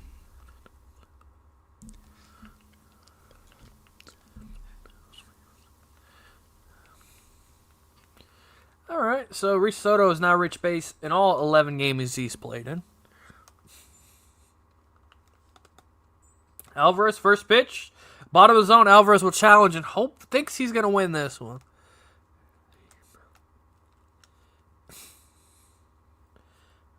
And he will. That ball will be overturned on 1 ball, no strikes. Who's behind the plate tonight? He's been, like, missing a lot of... He's been kind of Jeez. poopy. Nick Malari? Who? Some 10-day contract ref. So now Alvarez ahead and count 1 ball, no strikes. Lorenzen looks in and is holding for 58 seconds and finally makes decide to pitch, and Alvarez grounds 1 foul, 1 ball, 1 strike. No way that's true. That Soto has a hit in every game he's played in this year. He's reached base in every game. I don't know if he's got a hit. He's reached base in every game, so that's 11 on base streak. I don't know if it's every game. So, 1 He's ball, so 1 strike pooks. to Alvarez. Lorenzen deals. Curveball, bottom of the zone. That one the ump won't call a strike. 2 balls and a strike. Come on.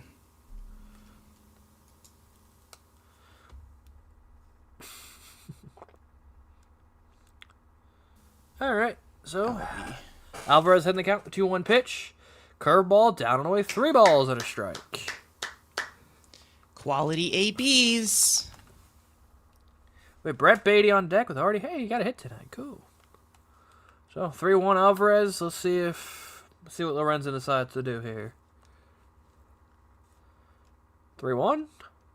Fastball in, fouled off, and then leave the count full. 3 balls, 2 strikes.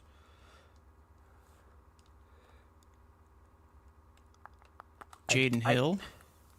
There you go. I mean, that's a great camera. You can barely see him with that camera angle. That's always good. Great job, SMI. So, full count pitch to Alvarez. Jesus. Lorenzen is annoying. 3-2. Curveball rolled over to third. Rumfield over to first. 5-4-3 double play. 2 outs. I don't even know if Rumfield's playing third, but called him Rumfield. It's okay. Beatty will just tie the game. I'll laugh. So Lorenzen gets a curveball. Who is playing third? No, it's Karros. My bad. The son of Eric Karros. And then Rumfield's at first. Okay, I knew he was a corner guy at some point. Nice little 3/4 release there. So, first pitch to Beatty. Curveball down in the dirt. She 1 wanna ball. go viral. No strikes. Lorenzen's gotten 12 ground balls, 3 fly balls, 2 strikeouts to get through 5 2/3 so far today. The 1-0 to Beatty. I don't know what the hell that was, but ball 2. Up and away, Change ball up. 2. That's a horrible looking change it. Brett hit a double and scored the run in the second. All right, 2-0 pitch to Beatty. Change up. Looks like it nicks the bottom of the strike zone for a strike. 2 balls and a strike. And there's a good note for Brett Beatty. He's reaching half his last plate appearances, but who cares? 2-1 pitch to Beatty. 3 balls and a strike. Another fastball up and away. With Mark Vientos on deck.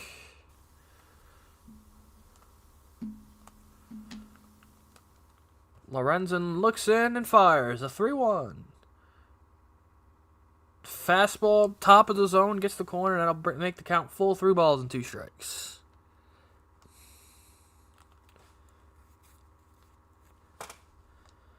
All right, so full count pitch from Lorenzen. Hit in the air to medium right. McCarthy, Doyle. That's what he'll pull. That's what he'll pull. Doyle almost runs into his right fielder, but he'll make the catch, and that'll end the inning. After 6, it's the Rockies 2 and the Mets 1. As Outer bleed of the plate. Change up. That is what he'll pull. And this is why this fucking guy sucks. what is this now? The Bears are taking a center from Iowa, so that'll probably be a good pick because just draft anyone from Iowa, and they're usually in the offensive line's pretty good. So what else? Is McCoy still falling? So the Bears took Logan to center. The Eagles traded for Grenard. The Patriots took a defensive end. The Eagles took a Vanderbilt tight end. Who's Dinger? The mascot for the Rockies. I guess he's at Citi Field. Trying to riz up Mrs. Met. The Jets took a 5'8" corner. Sure. Nice. Yeah, Gerald McCoy. Then his ACL.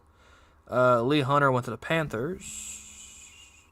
Both Terrell brothers are going to reunite in Atlanta. Nearly Steelers. viral. Yeah. 85-mile-an-hour fly out. Go off, King. Jacob Rodriguez. Yeah, McCoy is still falling, bro. His ACL has got to be like Swiss cheese if this dude's still falling.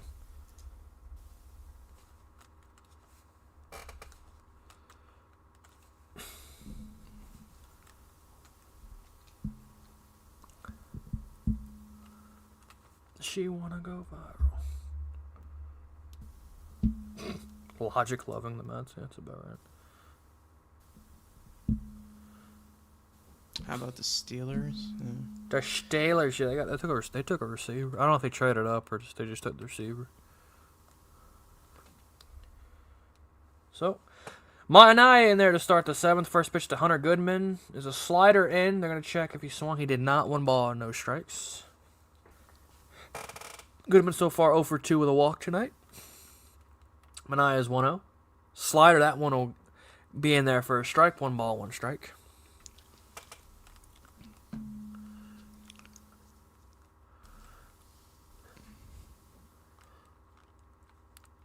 So, the 1-1 for Ma'anai, that was going to be ripped over the head of Ronnie Mauricio in the left field. And Hunter Goodman has a leadoff single here to start the 7th for the Rockies.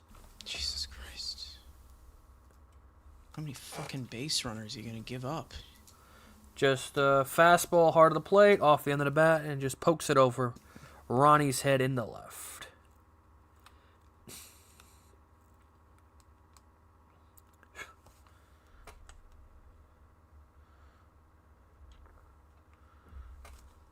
So, it'll leave TJ Rumfield up lefty. Manaea's first pitch almost hits him in the, and it does hit him supposedly below the belt, and that'll be another base runner here for the Rockies. So 2 out, 2 base runners. The Doze wants to check, and he does not want to challenge it. Clearly, I guess, has hit him in the upper thigh area. And this is where it starts to spiral. Let's see, and it, of course, it freezes right. Ooh. So 2 guys on, nobody out so far here on the top of the 7th for the Rockies, as the Browns make a solid pick, take the safety out Toledo, which is good. Nice. Cleveland's had a weird draft. So Tyler Freeman up with 2 guys on against the lefty.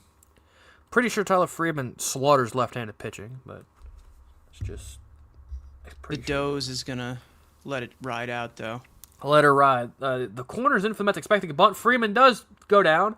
Manaea fields it, and he's got no play but the first. He'll go throw to first. 1 out, but the runners do advance to second and third.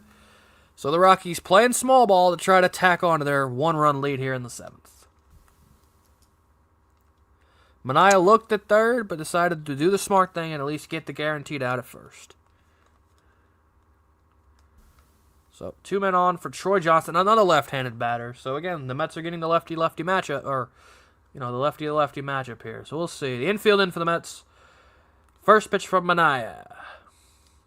Slider ground ball past the diving of Semien into center field. 2 runs are going to score. It's a 2-run single for Johnston, and the Rockies take a 4-1 lead here in the top of the 7th.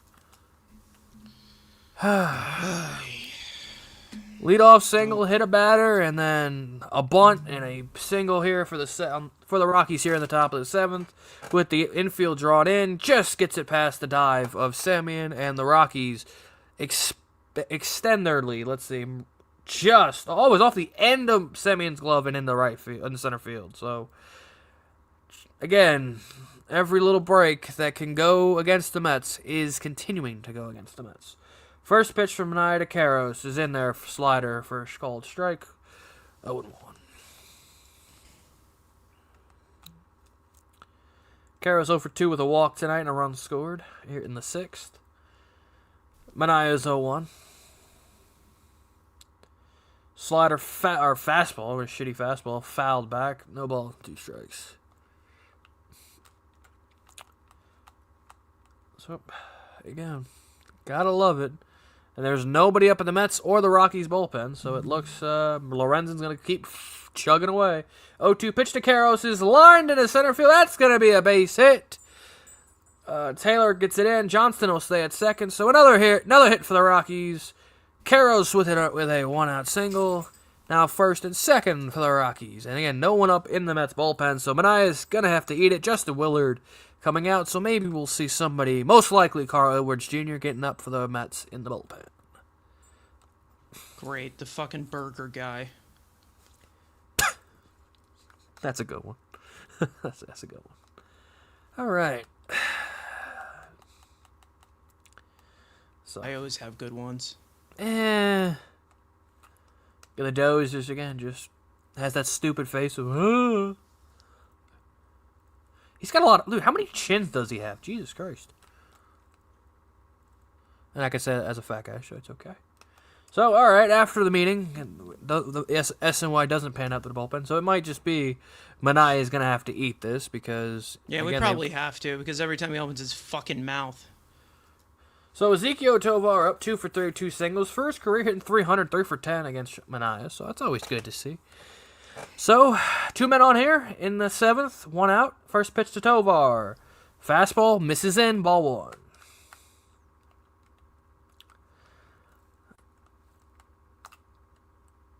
Manaea's at the belt, sets and fires, the 1-0. Fastball, that'll be at the bottom of the strike zone. Strike 1, that'll even the count up at 1 ball, 1 strike. It is just how this team is going. Though Manaea at the belt, the 1-1 pitch to Tovar. Checks on the runners, the pitch. Slider fouled off, 1 ball, 2 strikes to Tovar.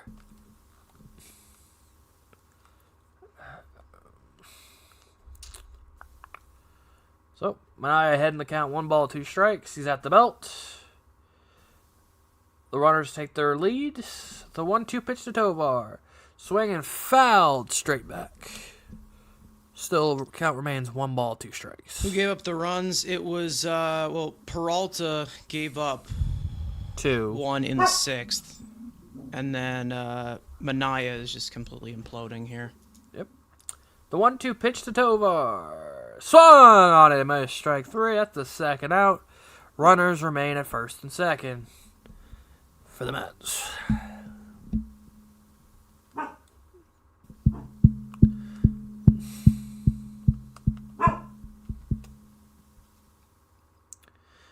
So, as the Mets are, SMI is looking at the hits, just barreled up weakly at the end of the barrel. So, all right, 2 outs here in the 7th for the Rockies. Manai has a way to get out of it and just limit the damage to 2. Jordan Beck will pinch hit here for the Rockies to get a right-handed bat. The fact that I knew who that was before that's pretty bad. But again, former first-round pick. First pitch from Manaya. Slider misses down, 1 ball, no strikes. That was in for a strike. Oh, is this right? Okay. Didn't look like it, but I'll take it. This umpire is horrible. Oh, yeah. Well, there's Matt in the chat. So the 0-1 pitch from Manaya. Slider, Beck fouls it off, and the Mets are Manaya up in a count. No balls and 2 strikes. Freaking Ibby and Matt having a stim off in the chat. Like, what is going on? Wait, what is happening? Hold up. It's What? like, hey, are you that guy? Hi, I'm that guy. Oh, God. Gotta Oh, love my it. God, man. The brain rot when this team is losing is just... The 0-2 pitch. Called strike 3, but it's Beck's gonna challenge and most likely win this because this did not look like a strike, but we'll see. And he of course wins it because that ball was down and in, so it'll be still remain 1 ball, 2 strikes to Beck by about half an inch below the zone.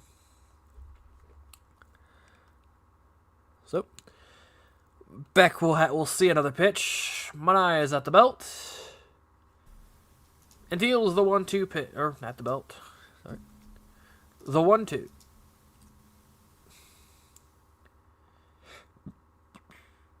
Fastball swung on a miss. Chased the fastball at his neck. Manaya gets out of it, but of course he gives up 2 more runs. So after 6.5, we're at stretch time. It's the Rockies 4 and the Mets 1. Stretch time. So hopefully Dinger and Mr. Met are throwing hands again. Jesus. Oh, God. I don't even know. Is that... Jesus. Mets win and I'll buy tickets. Jesus, Doug. Ibby's a stunt double for Jeff Brigham. Jeff Brigham. Yo, again, I did not think we would get a Jeff Brigham reference on a Mets Rocky. I guess wasn't Brigham a former Rocky? So I guess technically it's not outrageous. All right.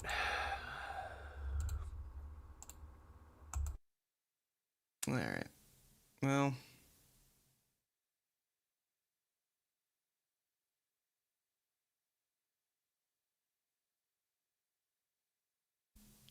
Jordan Beck.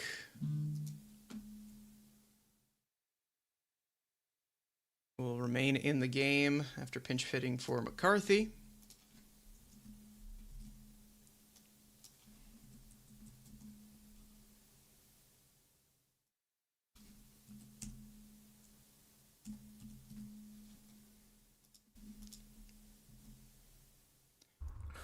Mark Vientos will lead off.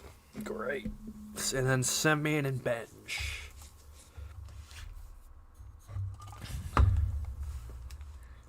Oh, it's Friends. I've never seen Friends. Me neither.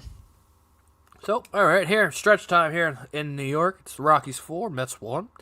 Looking at the Mets box score, it's 6 hits. The whole 7, 8, 9 have a hit. Benj, Vientos, and Soto the other hits. Yeah, but the pitching couldn't give up 0 runs, so it's all their fault. It's all their fault. So, all right, stretch time. First pitch from Lorenzen to Vientos. Curveball in for a called strike. No balls and a strike.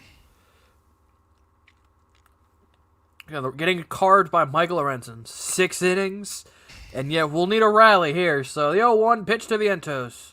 Spike says, change up, ball one.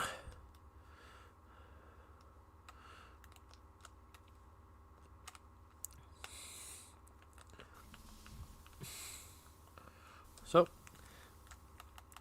a 1-1 pitch to Vientos. Change up fouled and off his ankle, and he's down in pain. I can't believe the Rockies are trying to injure their future teammates. That's crazy. Just right off the side of the left foot. That didn't feel good.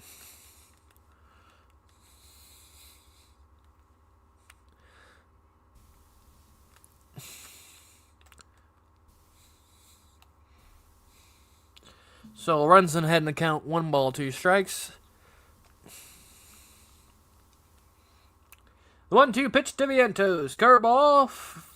Or fastball pulled in the right field. Or what the hell am I talking about? Base hit in the right field. I had a stroke. Okay. Leadoff hit for the Toast. There you go. I'm having a stroke, so thank you. Fastball up and away, and he slapped it to right field for a single. That's a good piece of hitting, as the kids would say. Okay, Keith. So leadoff man on for the Mets. As the song says, the Mets could use a rally here to get back into this ballgame. So Semien steps in 0 for 2. First pitch, fastball, fouled straight back. No balls on a strike. So Semien grounded into a double play and hit a ground ball to short.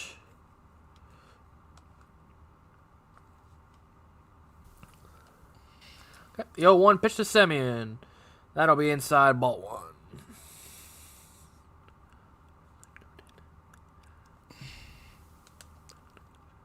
Jaden Hill is back up for the Rockies. This time we actually see him. Good camera angle, SMY.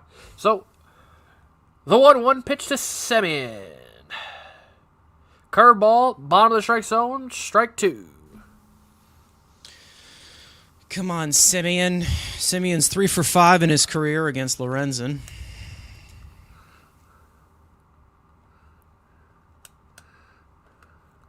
So, Lorenzen, 1-2 pitch.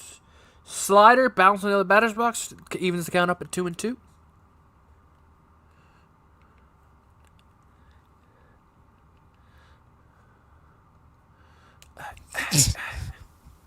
Benj on deck. Ridiculous song. So, 2-2 pitch to Semien. Slider, bottom of the zone, ball 3, and that'll make the count full 3 balls, 2 strikes. Yep. Look, it's the funny.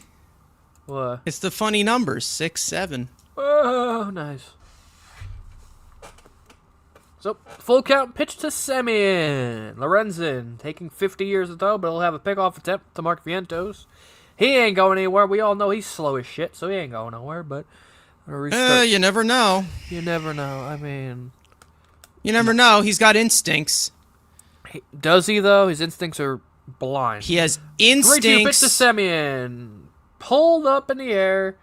Over to Beck, who's just in the game. So much here. Makes the catch. 1 away. Here's your upcoming schedule. Got 2 more against the Rockies. Then the off day Monday, we'll have the Mets episode 202 of the Mets Weekly Podcast, breaking down the series on Monday. Then the Nationals come to town, and guess what, guys? It's more late night Mets Weekly next weekend, and they're playing Mike Trout in the LA. Yes. So, 1 out. Ayrton steps Carson Bench. Curveball down, ball 1. Carson Bangy. Bench 1 for 2 tonight with a single and a fly ball to left.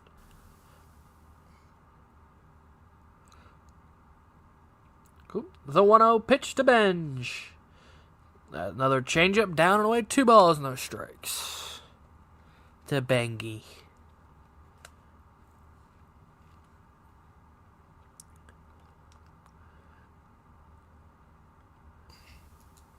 Okay. So 2-0 pitch to Ben. Lorenzen fires. Top of the strike zone. Benj lines one deep to left center field. It looks like Beck's gonna have it. Makes the catch in the gap. 2 men away. So, again, 2 fly balls to Jordan Beck just in the game. The ball will find you as soon as you step in. So, all right, 2 men out, and I will leave it to Tyrone Taylor, who singled his last time up. Roan. Lorenzen sitting at 85 pitches, so there's a world where he could probably continue to pitch after this inning. Oh, God, I'm always terrified when I hear the giggles. Jeez. First pitch to Taylor. Curveball, fouled straight back.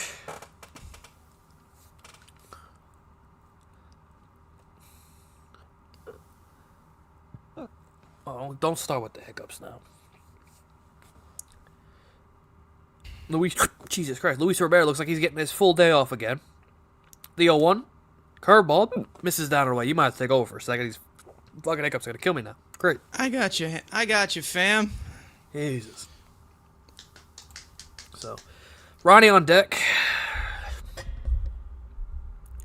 So, the 1-1 pitch to Taylor. Curveball. Up in his zone. Did he swing? He did not. 2 balls and a strike. Air fryer chicken burps. Pretty much. Jesus, hate the fucking hiccups all the fucking time. I hate them. So, 2 ball. Taylor heading to count 2 balls and a strike. Lorenzen fires. Well, no, fires. Another curveball. Roan rolls it over foul. 2 balls and a strike. It's weird seeing Taylor wearing 28 now. Yeah, he's lost all his powers. Pretty much. So, the 2-2 pitch to Tyrone. Fastball blown by him. Strike 3. After 7, it's the Rockies 4 and the Mets 1.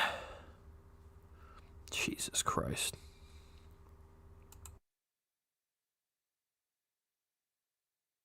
All right.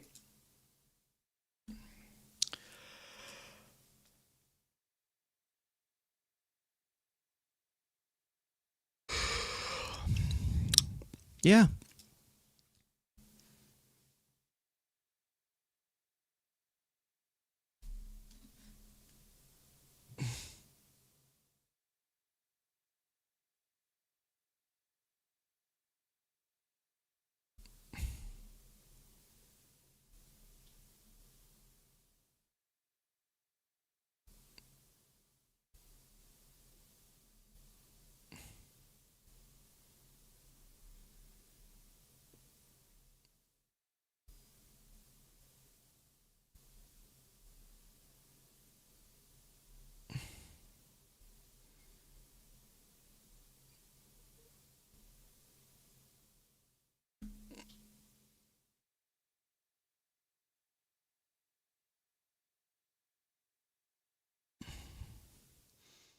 You know, Quintana going to dominate these dopes. Yeah. This team is a true bottom feeder. They're playing like it.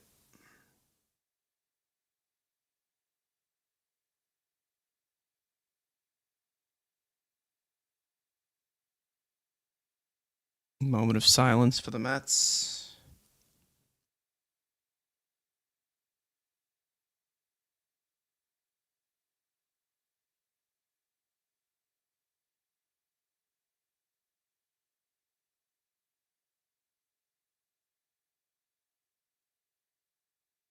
So, guys, I don't know. I don't think we're going to be doing a post game. Because mainly my voice is pretty much shot. So, Strike 1. we'll see if we do. It all depends on if Matt is able to join. And if the Mets win. Do the post game now. Yeah, that'd be nice.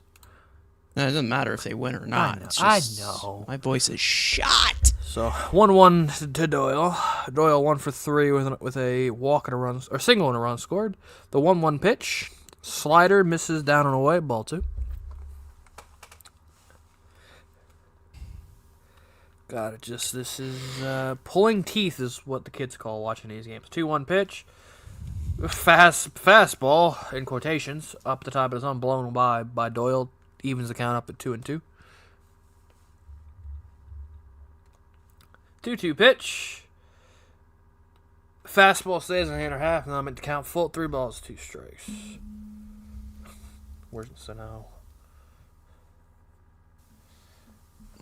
Yep, full count. Pitch to Doyle. Fouled off the end of his bat. Even keeps the count at 3 balls, 2 strikes.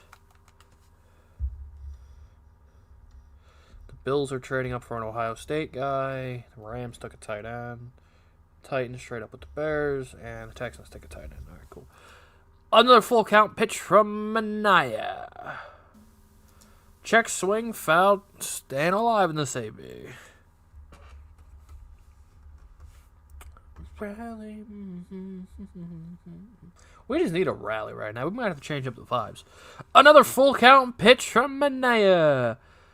Stays up and away, and a leadoff man is on again for the Rockies, this time with a walk. This is my rage quit song. Pretty much. Michael Lorenzo's smiling. He's smiling as he's carving us up.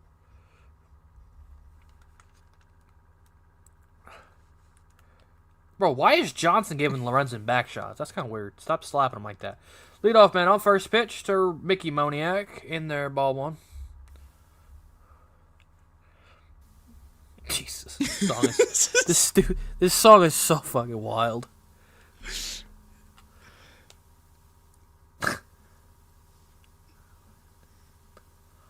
The 1-0 pitch to Moniak. Pulls in the air to right. Beatty goes back. Taylor looks like he's got it. Makes the catch. 1 away.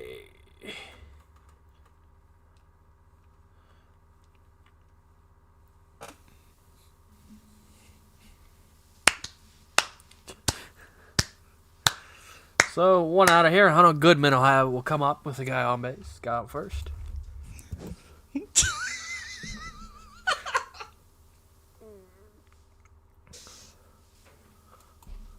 Oh, it'd be a loss to the Rockies. Deserves more yap.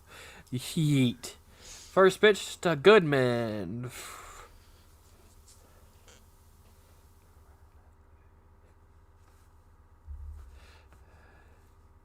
Whoa. The 0-1 pitch to Goodman. Manai waits and fires. Fastball swung at the top of the zone. No balls and 2 strikes. This song is so stupid.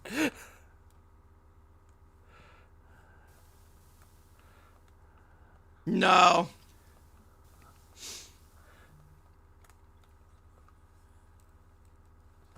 Mania is 0-2. He's at the belt. The switch. Fastball bottom of the zone. Not challenged. Now did he get it in time? Yes, Matt. Let's say it's a song about no, not rally. Let's say it's not a rally. No. Not a rally song. Let's say it does. It's a baseball equipment song. So Goodman strikes out for the second out.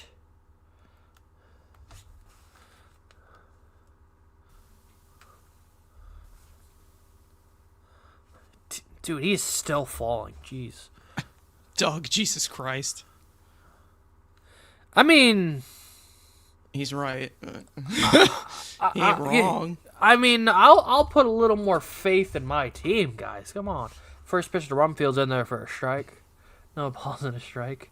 Or I'm the positive one of the 5. So the 0-1 pitch to Rumfield. Fouled back. No balls and 2 strikes. That's in lineups. Yeah, Peralta was in the rear view today, but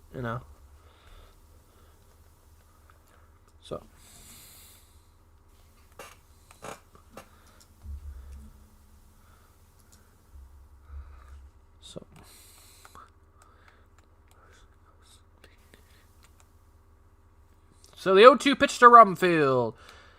Foul straight back, and we'll see another one.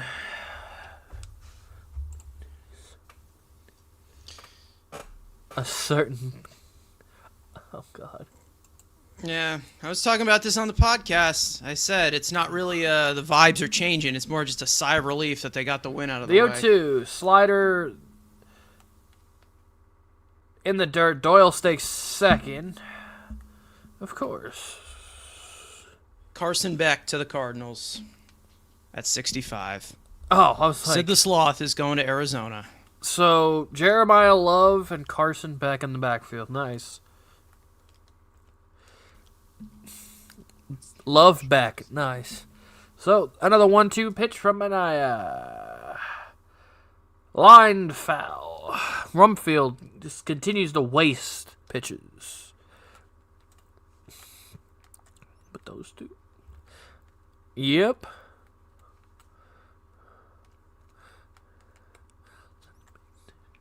So, another 1-2 pitch from Mania to Rumfield. Slider down the dirt, and that'll even the count at 2 balls and 2 strikes.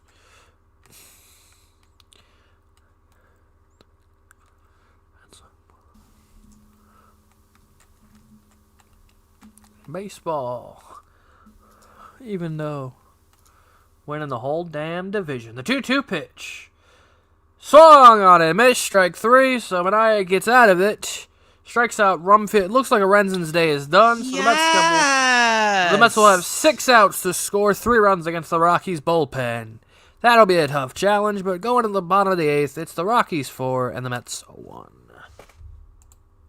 There's 175 of you guys in here, so be sure, drop a like, subscribe, turn on them post notifications, follow us on Twitter.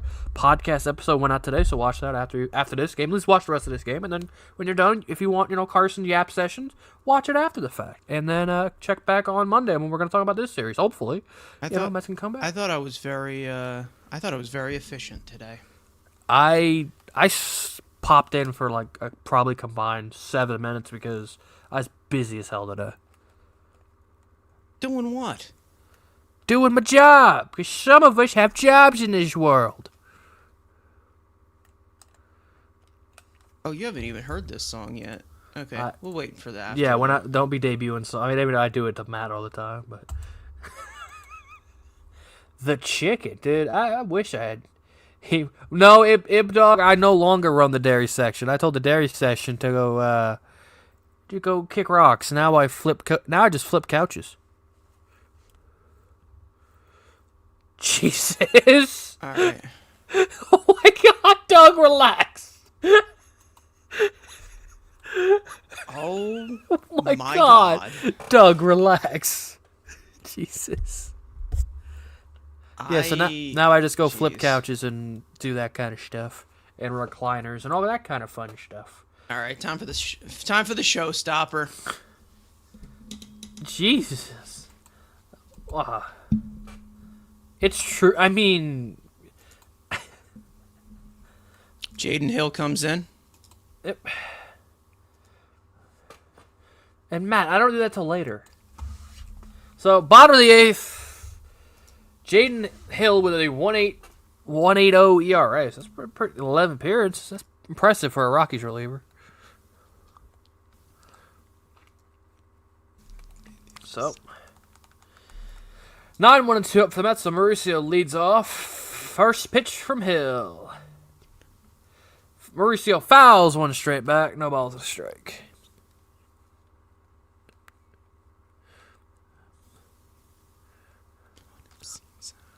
Hill wearing 0. It's a 0 versus 0 matchup. The 0-1 to Mauricio. Mauricio grounds one through it up the middle for a base hit. So the leadoff man again on for the Mets. Now that shifts to the top of the lineup. Time to grind into a double play. Time for a Bo Bichette. Exactly. Time for a Bo Bichette ground ball double play.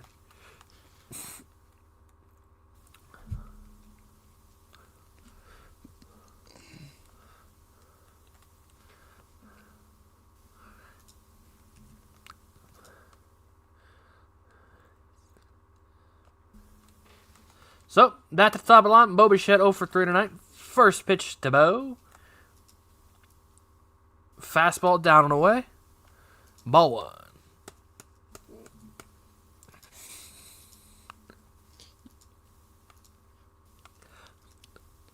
All right.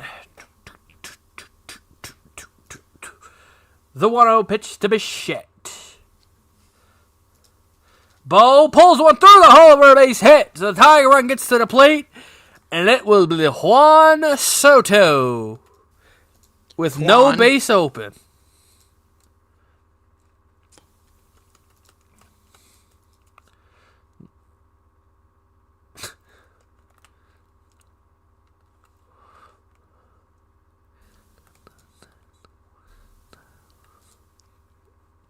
Tying run to the plate. And it's Ploto.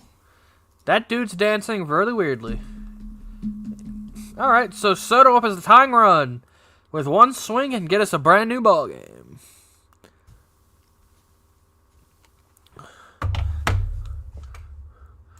Let's see. Fake rally, pretty much. First pitch to Soto. Soto rips one, caught by Caros. Bo will get, or run field. Bo gets back. Swinging first pitch, lines out to first. Stop with the swinging first pitch. Stop. Why do they always do this with runners in scoring position? It's always swinging first pitch. And then Bo Enough with this shit. And then Bo almost gets doubled off, but does get his hand back in. Soto volleyballs the bat. Sure. First out of the inning. Stop swinging first pitch with runners in scoring position. Holy shit. God. Right. Now it's Francisco Alvarez, who's up for two ground outs. Ridiculous. One into a double play and a strike. Go ahead, ground into a double play again. Jesus Christ. First pitch to Alvarez. Swings and fouls back. Another first pitch swinging AB. Oh my God, burnt toast. Jesus Christ. Elite. Nice. Unhinged and elite. Love it. All right. The 0-1 pitch to Alvarez. Fastball up and out of the zone. 1 ball, 1 strike. Again, one swing can tie this game. The Hill at the belt checks on the runner Mauricio at second. The 1-1 pitch. Slider was hung. Alvarez just fouls it straight back. 1 ball and 2 strikes. Come on, Alvarez. Come on, Alvi. Mets have, as a team, 13 strikeouts in this game. It's kind of crazy. So, the 1-2 pitch to Alvarez as it's lagging. Fouled off. 1 ball. Keeps count alive. 1 ball, 2 strikes. The Broncos make their first selection, and they check who? Take a Antonio Senzatella. Hey, he's still hanging around. That's crazy. All right, another 1-2 pitch to Alvarez. Slider in the other batter's box evens the count at 2 balls and 2 strikes.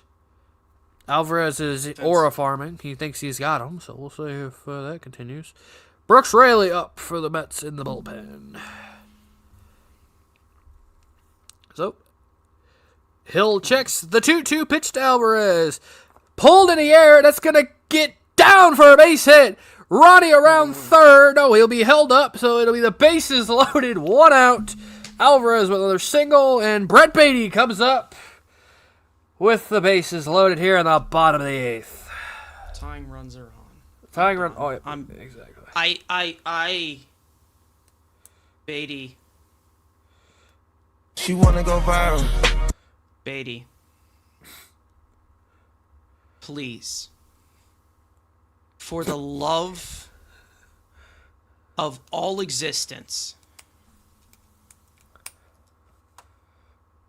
They're probably going to pull him back, right? What do you mean? They're probably going to go to the lefty, right? Or no. They had Senzatella was up, so it's going to be a righty to face Beatty. Are they taking him out? No, I think that was the pitching coach. I'm pretty sure that was the pitching coach. If you want to laugh, go look in the group chat. Which group chat? The 4 of us. Okay.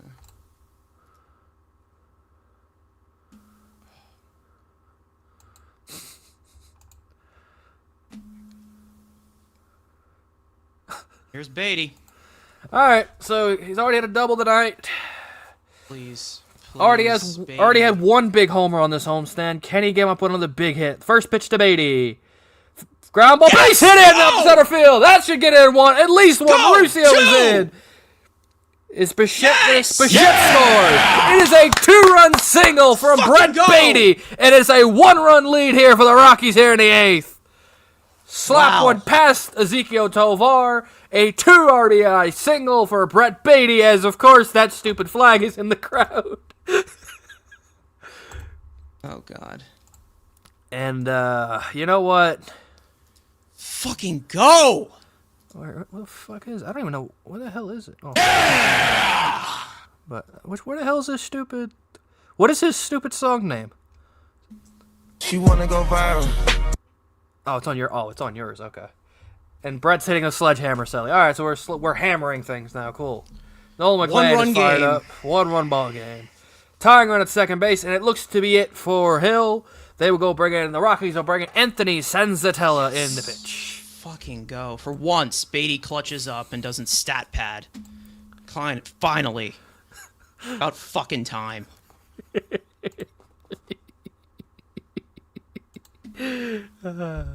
That's what, 5 RBIs in the last 2 games for Brett?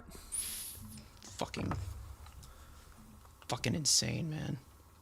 So now it's the Toast is up with 2 guys on. You'll never guess what type of pitch that was. I'm gonna guess it's a fastball. You'd be correct. Hit him when you see it. We don't care. Hit him when you see him. That's all you gotta do is hit him when you see him. Oh my God, this guy's gonna be leading off tomorrow. I just know it. Like Brett Beatty 1, Soto 1, 2. Oh God. No. Sit down, Soto, because he needs rest. Brett leading off with MJ Melendez hitting 2. Oh, Mark. God. Sorry. Mark. We're still sitting for commercial. That guy threw 12 pitches and just completely imploded. Just base hit. The line, even the out was hit hard from on Soto's. Did you look at the group chat? Did you look at the picture I sent in the group chat? What? Did you look at it? What did you do?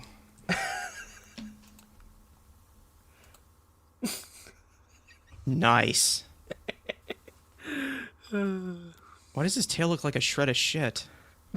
That's what you're concerned with, is the tail. Tommy Pham is pinch running for... That was Bichette, right? Francisco Alvarez.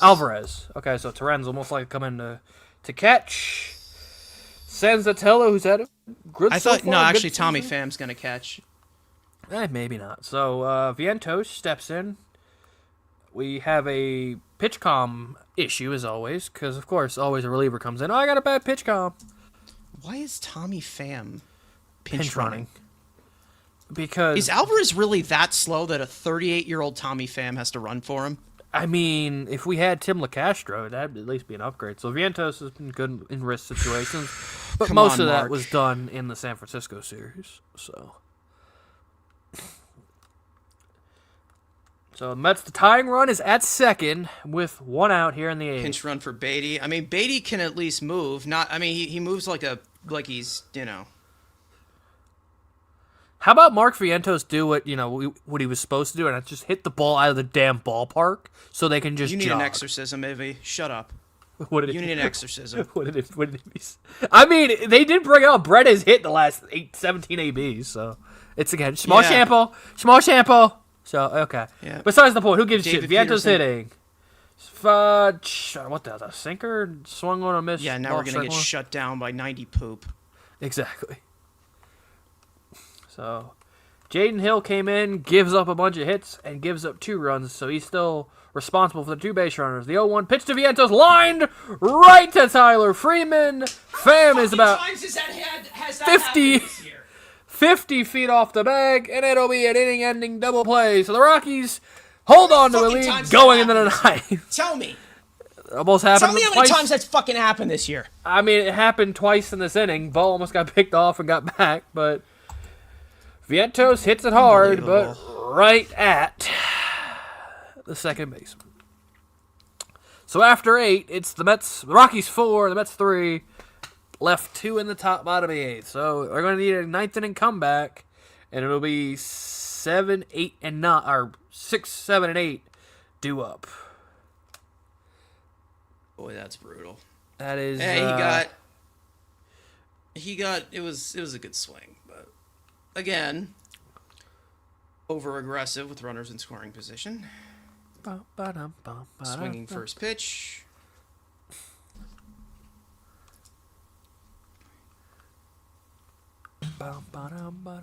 There he is.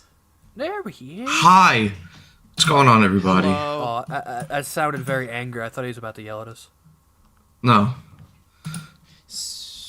The pit. Wait, we're in commercial. What happened with the Vientos AB? Double play. Vientos lined into a double play. Of course, that fucking asshole did. Did he do it on Did he do it on It instincts? wasn't on. He wasn't. It was actually a good swing. I can't lie. It was a good swing. 107 off the bat. Caught by the second baseman. He stepped on the second. On second. Double play. That's happened way too many times this time. All right. Do you want to take the? Yeah, I just have to quickly update it. That's about it. Yeah, okay. And I guess I'll take over. Play Call of Duty to the 9th. Purpose? Possibly. Wow. Sorry. Bro, Sorry, Andrew. I could have a walk-off situation. I'll This let guy's you gonna be in come the center, Andrew. You'll be the main character. I don't want to be in the center. I don't like being in between two men. I mean, we know someone at this panel that does. But Oh, really? Sure? Because you love making songs about it, so I'd assume so. There's a difference of making a song and then actually doing it. No. First pitch from Anaya flies out Yep, to that's a Tyrone fly out to as these Taylor. guys keep on denying that they're both gay. 1 out. Andrew's the only homo here, so. Whoa, that's you know what? We've already been canceled twice in this stream, so you might want to relax, brother. Yeah, Why? What- exactly. wait, what no, hap- they literally combined for one competent MLB player.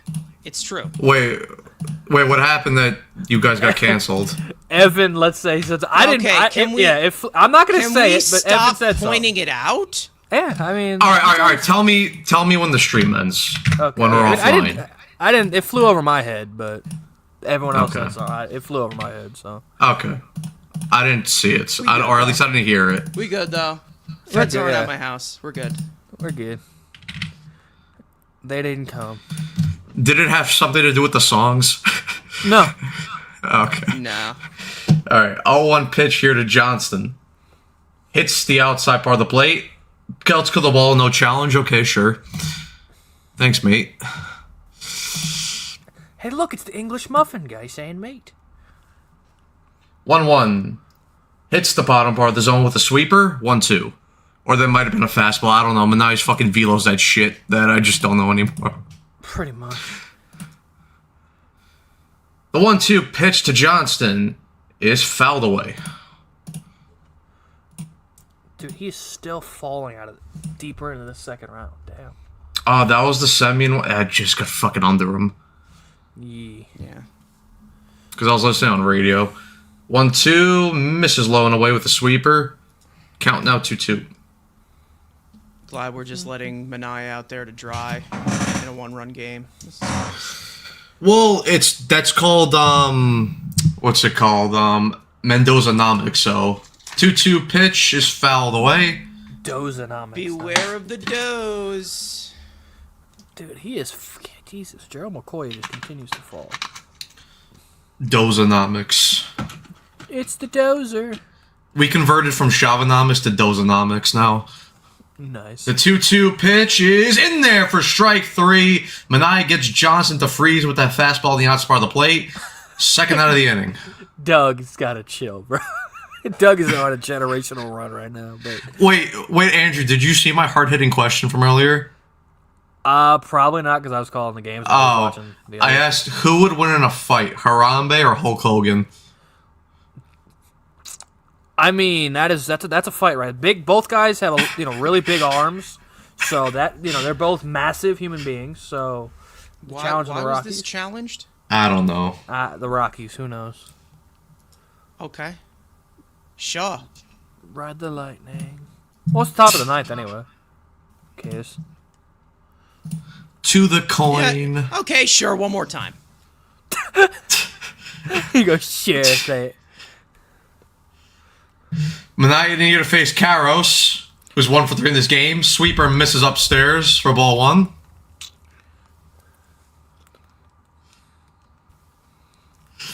One 0 pitch.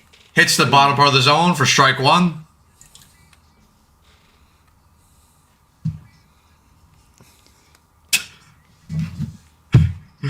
One 1 to Manaya. Is upstairs, and Karos swings and misses to that pitch. 1-2 count to Karos.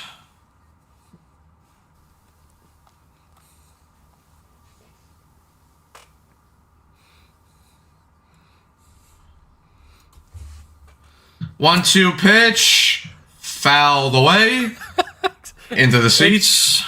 Exactly, Ib. You know, I didn't want to say it, but Ib said it better.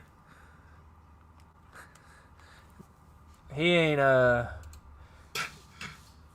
come on, you're ahead of the count. Let's go. 1-2 pitch is fouled away again, so Karos stays alive in the AB.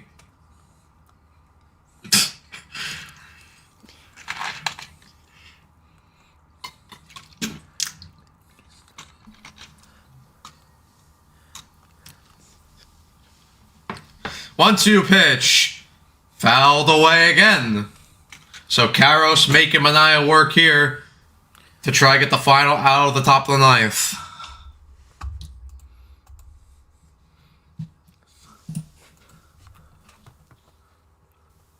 The 1-2 pitch, again fouled away.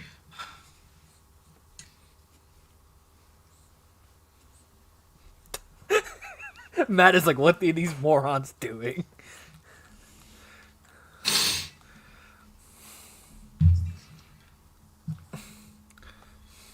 One-two pitch by Manaya.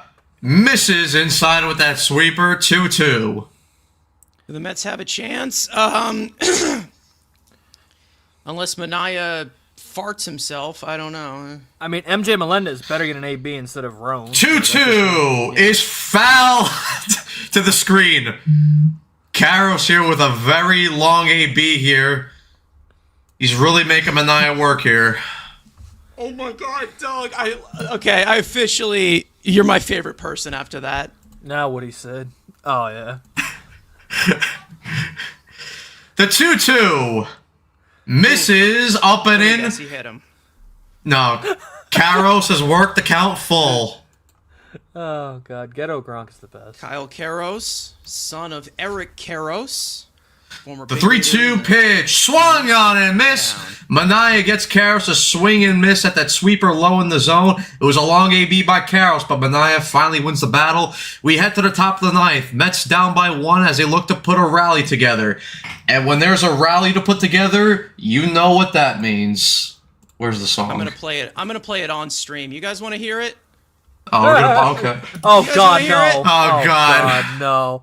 All right, there goes all our. It's not offensive, so all right, come on, people. Here's the rally song. It is called. This goes back to great Mets Weekly lore. Okay, from the first year of Mets Weekly. It's time for some rally nudity. Yes, they will, Ibby. Semmy and Benj and Taylor will hit here in the bottom of the 9th for the Mets. And if this is the last time we see you guys, it was a good run. It was a good run. Turn backwards, ain't doing a thing. Time to crank the crazy up to full swing. Grandma's clutching pearls, Grandpa's turning red, but we're down to our skivvies full steam ahead. This is the first full song they'll ever hear, too. Never hit exactly. This is what they get. But everything else is answering the call. Rally duty, let it all hang out. Rally duty, screaming, waving. There's 200 people listening to this shit. It's crazy. Burnt toast. Man, she's more clutching pearls, I think.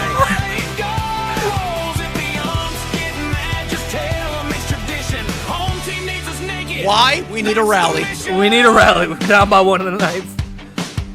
Third base coach is blushing, pitcher's losing grip. Oh, this is light compared to what we have been creating in the back. Yeah. And if you subscribe to our members, you'll get them. You'll be able to get them eventually. Coming soon. Why make this song? The Mets are on a 12-game losing streak. That's why. Yeah, we're bored. We're bored late at night.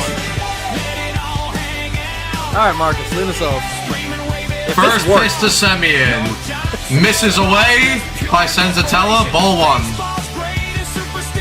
Yeah, if this does work and they come back. Semien is a career 250 hitter against Senzatella with 2 strikeouts. You might have to shorten this. Yeah, maybe. Alright. Semien hits that ball deep. Will that? No, that's gonna die just at the start of the warning track. 1 away here in the bottom of the ninth. I hate it here. I really do. I really hate it. All right, Carson Bench will come up here. Mets are down to their final 2 outs to work with. He's 1 for 3 in this ball game. Made a very nice, beautiful diving play as well earlier in the game. MJ Melendez Better be hitting next. looks like better he's be on deck. Yeah. Bench hits that ball right at Tovar. 2 outs. Well, they're back. They're back, boys and girls. Jesus. Was that 3 pitches so far here in the 2 outs here for the 9th inning? Yeah. They're making 9th innings, easy. At least they're not giving you, full And on. here is MJ Melendez. He'll come up to be the potentially the last piece of life for the Mets here. He's 5 for 16 so far this year with a home run, 2 RBIs, and an OPS just over 1,000. That dude is so angry. There's the doze. Fuck him. The Doos! Santatella gets a little okay. Let's a little scouting report. Let it all play out. I think it's Let It All Hang Out, isn't it? Oh, whatever. Let it all play out. Let it all hang out. Oh, Whatever. look at this! Look at this mark with the belt, and is it what kind of the Mets World order team? First pitch to Melendez is taken downstairs for ball 1. The Mets just need 1 base runner to get the winning run to the plate. And that would be Ronnie Mauricio if Melendez is able to get on base. The 1-0 pitch, swung on and missed. Not a great swing there by Melendez as Senzatella gets the count to 1-1. So, all right, come on, MJ. Senzatella, he's into his hole. The windup, that pitch misses downstairs again. 2-1 count. I would have super kicked that guy. Pretty much. That's what Ibby was saying. I respect it. Paying $700 for them stupid belts. Jesus. All right. Senzatella is into his windup. The 2-1 pitch. And Melendez fouls that pitch off. So the Mets are down to their final strike in this ball game. That dude is in deep thought right now. That guy does he even have his eyes open? Well, he was sleeping. All right, here we go. The 2-2 pitch to Melendez is swung on and missed. Strike 3. And the Mets drop the opener of this 3-game set against the Colorado Rockies by a score of 4-3. Well, listen, when you're that poor with runners in scoring position and you're constantly first pitch swinging and hitting the double plays, you deserve to lose ball games. And that's what this Mets team did. Also doesn't help when your manager is waving the white flag when you're only down by a couple runs, but we should be used to this by now because this is Dozonomics. The doze. The Doos! All right, guys. Anyway, we'll take a 9-minute break. The fact that they let Michael Lorenzen pitch 7 innings, only giving up 1 run, is disgusting and embarrassing. But we shouldn't be surprised. But anyway, guys, we'll take a 9-minute break. We'll set up the post-game show, and we'll be back. See you guys in a second.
All right, everybody, we are back live on YouTube and on X for post-game coverage of Mets versus Rockies.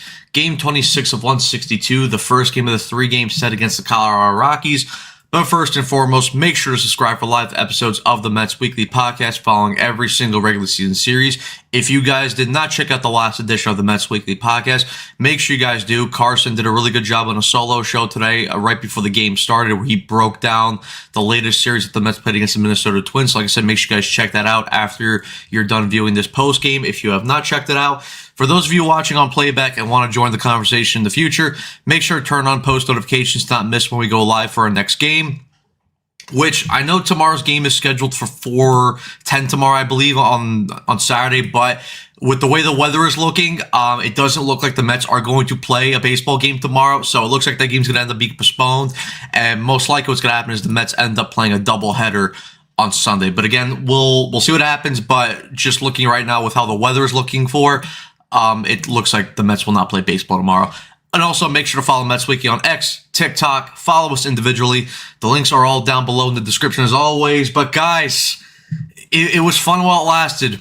A whole 2-game winning streak has come to an end as the Mets drop the opening game of this 3-game set against the Colorado Rockies. And look, it's a deserved loss, right? Because you came in against a poor Rockies team. Now listen, no disrespect to the Colorado Rockies. They do have major league players on their team. But let's be honest, they're not a great team in Major League Baseball. I know they took 2 out of 3 against the LA Dodgers, what was it, I believe about a week ago or a week and a half or about a week and a half ago. But when you're a Mets team that has just snapped a huge 12-game losing streak, you just took 2 out of the final 3 games against the Minnesota Twins, you're on a 2-game winning streak, and you're looking to build up momentum. Ideally, you would look at this Rockies series, this 3-game set, and say, okay, let's go in with an expectation. We're coming on a bit of a high now with a 2-game winning streak. Let's go into this series. Let's ride the momentum, and let's beat the shit out of a below-average baseball team. But let's be honest, because the Mets are a bit of a below-average baseball team themselves right now. I know maybe when you look at the names on this team, you'll say, oh, listen, the Mets should be better than what they are. And realistically, this team should be better than what they are. But you also have to look at the fact that this team just doesn't play great baseball. And sure, they took the last 2 games against the Minnesota Twins. But again, you're looking at this Rockies team, you're saying, okay, this is a nice way to now, extend your momentum and, build on even more by possibly, looking at a sweep. But instead, this team goes out there and lays an egg against this Rockies team. And look, the main thing that killed them was, and again, listen, when you look at the numbers of this Mets team, right? Obviously, 11 hits. They out-hit the Rockies because Rockies had 10, the Mets had 11. But they were only able to put up 3 runs. And again, when you look at the breakdown with runs in score position, it's like when you look at the numbers, okay, 3 for 8 with runs in score position is not bad, right? It's just below a 500 batting average. But the problem was they left 5 men on base, and the ABs where they left guys on base, those were the big, momentum killers. There was a ton of times where the Mets had runners, in scoring position, and they hit into double plays.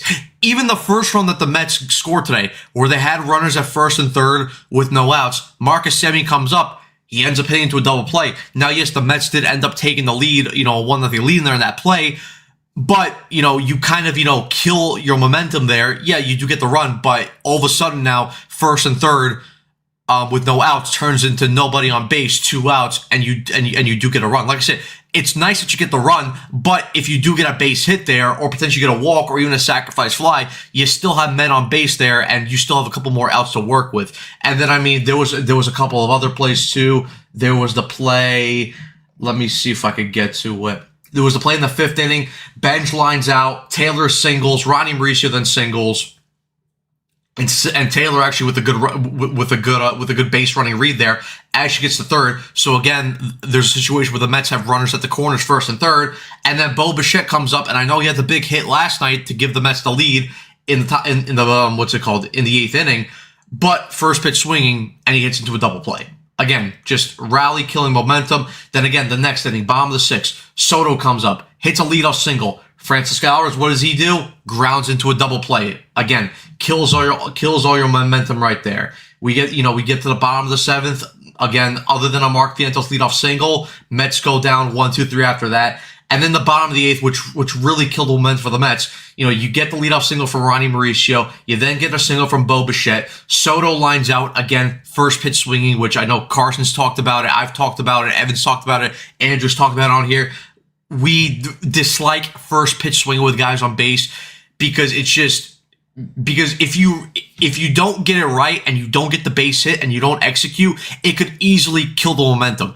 And right there, now listen, that situation with the Soto lineout, it didn't kill momentum because the Mets didn't hit into a double play. And then you had Alvarez hitting hit a single. You load up the bases. Then Brett Beatty, who had a very good game, coming off his really good game that he had yesterday in the finale against the Twins, he gets a 2-run RBI single, 4-3, and then Vientos comes in, and again it was a hard hit ball, but then double play, and then bottom of the 9th, just Mets go down 1-2-3. Semien flies out, Bench lines out, and then Melendez strikes out. So there was just a ton of opportunities where the Mets had opportunities to score, and they had plenty of chances to put extended pressure on the Colorado Rockies. But whether it was just poor plate approach or not being able to get the big hit, ultimately that's what killed the Mets at the end of the day in this game.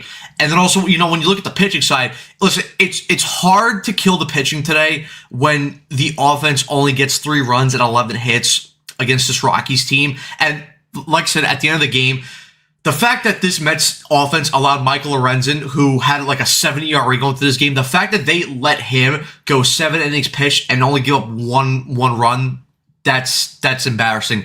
That's not good enough. And then over to the Mets side of things, listen, I'm not going to kill Freddie Peralta tonight because I thought as a whole he was decent.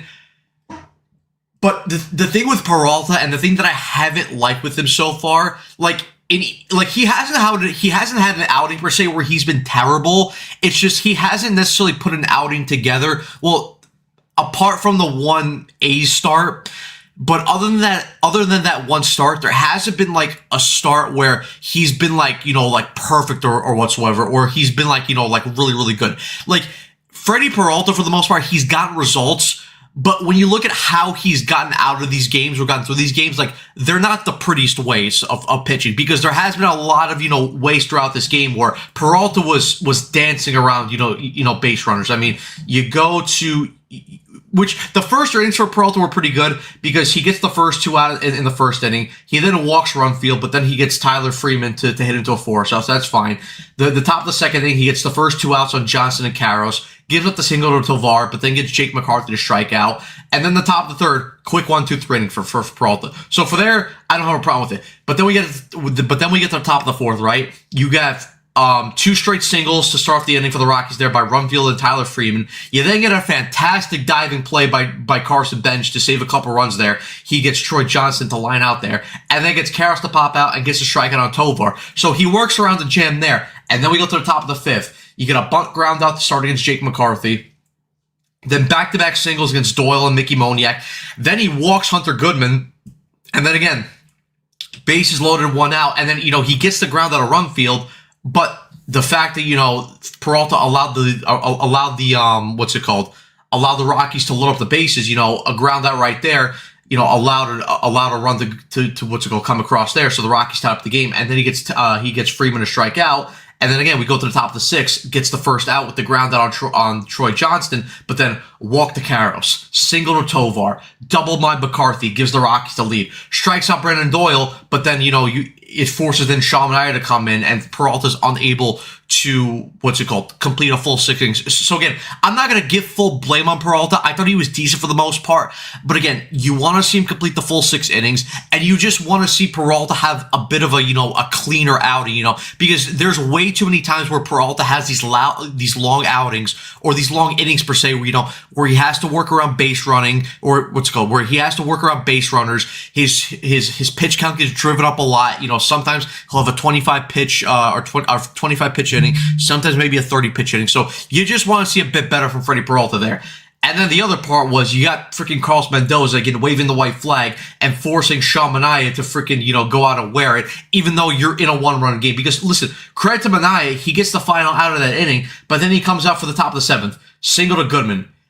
Hits Rumfield with a pitch, sacrifice bunt, and then a 2-run RBI single by Troy Johnson gives the Rockies a 4-1 lead, and then pretty much that was your ball game over because, this Mets offense couldn't do anything until, the bottom part, or what's called the later part of the game in the in the bottom part of the eighth, where they were able to score the 2 runs. But ultimately, again, just not a clean game by the Mets. And again, you see this team, lacking the fundamentals. That is one of the big reasons why this team has gotten off to such a poor start this year. And it's one of the reasons why they're 9-17 to start the year and 4th place in the division, 9 games back. Is because this team so far has lacked the fundamental things that make, a good baseball team good, like the Dodgers, like what the Braves are doing right now. So, and also when you have a manager that has just poor managerial skills and doesn't know how to manage multiple different situations, that's going to cost you, too. So, but yeah, it is what it is. But anyway, guys, I've rambled enough. Let's go to the actual game rundown now. So the Rockies beat the Mets 4-3. Their record improves to 11-16. The Mets fall to 9-17. Lorenzen gets the win. He goes to a 2. His record goes to 2-2. His ERA currently sits at a 5.97. Freddie Peralta gets the loss, his 3rd loss of the year. His record currently sits at 1-3 with a 3.90 ERA. And Antonio Senzatella gets the save, his 2nd save of the season. His ERA currently sits at a 0.50. Over to the offense side of things, Mickey Moniak goes 1 for 5, Goodman 1 for 4, Rumfield 1 for 3, Freeman 1 for 4, Johnson 1 for 5, Karros 1 for 4, Ezekiel Tovar 2 for 4, not McCarthy 1 for 3, Beck 0 for 1. He came as a pinch hitter, and then Brenton Doyle 1 for 3. Over to the Mets side of things, Bo Bichette 1 for 4, Juan Soto 1 for 4, Alvarez 1 for 4, Tommy Pham came in as a pinch runner, Luis Torrens 0 for 0, Beatty 2 for 4. He had a very good day to play. Vientos 2 for 4, Semien 0 for 4, Benj 1 for 4. He's looked a lot better as of recent, both in the outfield and both in the batter's box. Tyrone Taylor 1 for 3, MJ Melendez, who made the last out for the Mets today, 0 for 1, and then Ronnie Mauricio had a decent game. He went 2 for 3. Over to the pitching lines, Lorenzo, like I said, 7 innings pitched, 7 hits, 1 earned run, no walks, 3 Ks on 90 pitches. Hilden came in for a 1/3 of an inning of work, 4 hits, 2 earned runs, no walks, 0 strikeouts on 12 pitches. Senzatella then comes in and he finished off the game with an inning and 2/3 pitch, no hits, no earned runs, no walks, 1 Ks on 10 pitches. Over to the Mets side of things, Peralta works 5 2/3 of an inning. 7 hits, 2 earned runs, 3 walks, 8 Ks on 95 pitches. And then Shamanai finished up the game for the Mets. He goes 3 1/3 innings, 3 hits, 2 earned runs, 1 walk, 7 strikeouts on 61 pitches. But like I said, guys, it's just the little things that keeps costing the Mets. And also the fact that, when you have a manager like Carlos Mendoza that, again, has shown multiple times that he's not good enough at this level to manage in close situations or under pressure, again, it's going to cost the Mets multiple games, and so far it has cost the Mets multiple games because, again, when you look at some of the games throughout the 12-game losing streak, a lot of those games were close games. There were 1-2 run. You had the odd 3-run game in there. Of course, there was that one game where the Dodgers blew them out, but they were all competitive games. And when you have a manager in the dugout that, again, the players don't respect and they can just walk all over, sometimes that's going to cost you ultimately. So.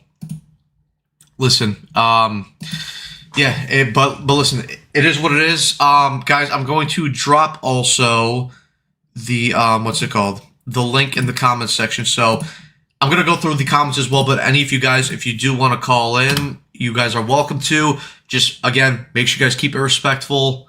And yeah, that's it, because we don't want to, lose any privileges for anybody to call-ins, because, I like the call-ins. It allows you guys to voice your opinions and allows us to interact a bit more. So if you guys want to jump in, have your say. But yeah, let's see what you guys have to say here in the comments. Joe Jacob, what is going on? I've never seen you before in the chat, so welcome to the channel if you are new. New York Mess. Yup, Bugs McKenzie is a guy. Joe Jacobs saying again, DFA Kimbrel, bring Lambert up now.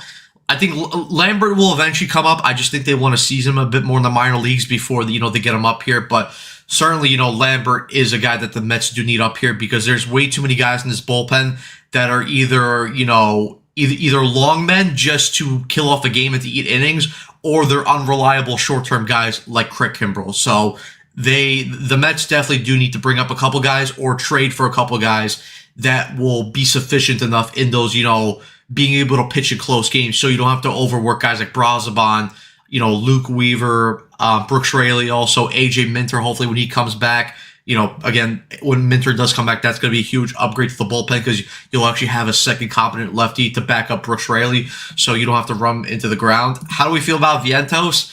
I mean, listen, when Vientos isn't, we've covered this before, but when Vientos isn't hitting, he's not a great player. Again, not a great fielder. Base running is awful. We saw it, 2 games ago against the Twins where he got called out at home plate. But yeah, again, not great. Even though he did somehow leg out, he legged out an infield single today, which is just a miracle for Mark Vientos. But let's see what else you guys have to say. Pantrese is saying, and again, welcome Pantrese. Beatty has been on fire. He better be playing tomorrow. Listen, he's been swinging a much better bat as of late. So listen, but we know how Mendoza sort of likes to do things. A guy will get hot and then he'll end up sitting him. So I don't know, but listen, hopefully Beatty can keep up this good work so far hitting. Again, do I have the most faith in Brett Beatty? No, because we've seen over a longer sample size that Beatty hasn't necessarily been able to keep up, the good approach and the good ABs. But listen, I'm happy to be proven wrong at the end of the day, and I'm sure all of us in the chat are as well. Joe Jacobs saying again that that's the problem. Mendoza rather play Vientos than Beatty. Sounds like tomorrow will be rain out. Yeah, I mean, I'll check the weather again, but last time I checked on the forecast, it was pretty much it's going to rain all day tomorrow. And yeah, that's what the forecast is still saying. So yeah, the likeliness that the Mets will play tomorrow is very unlikely.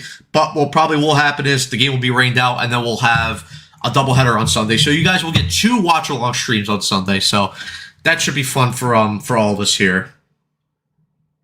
The balls I just died.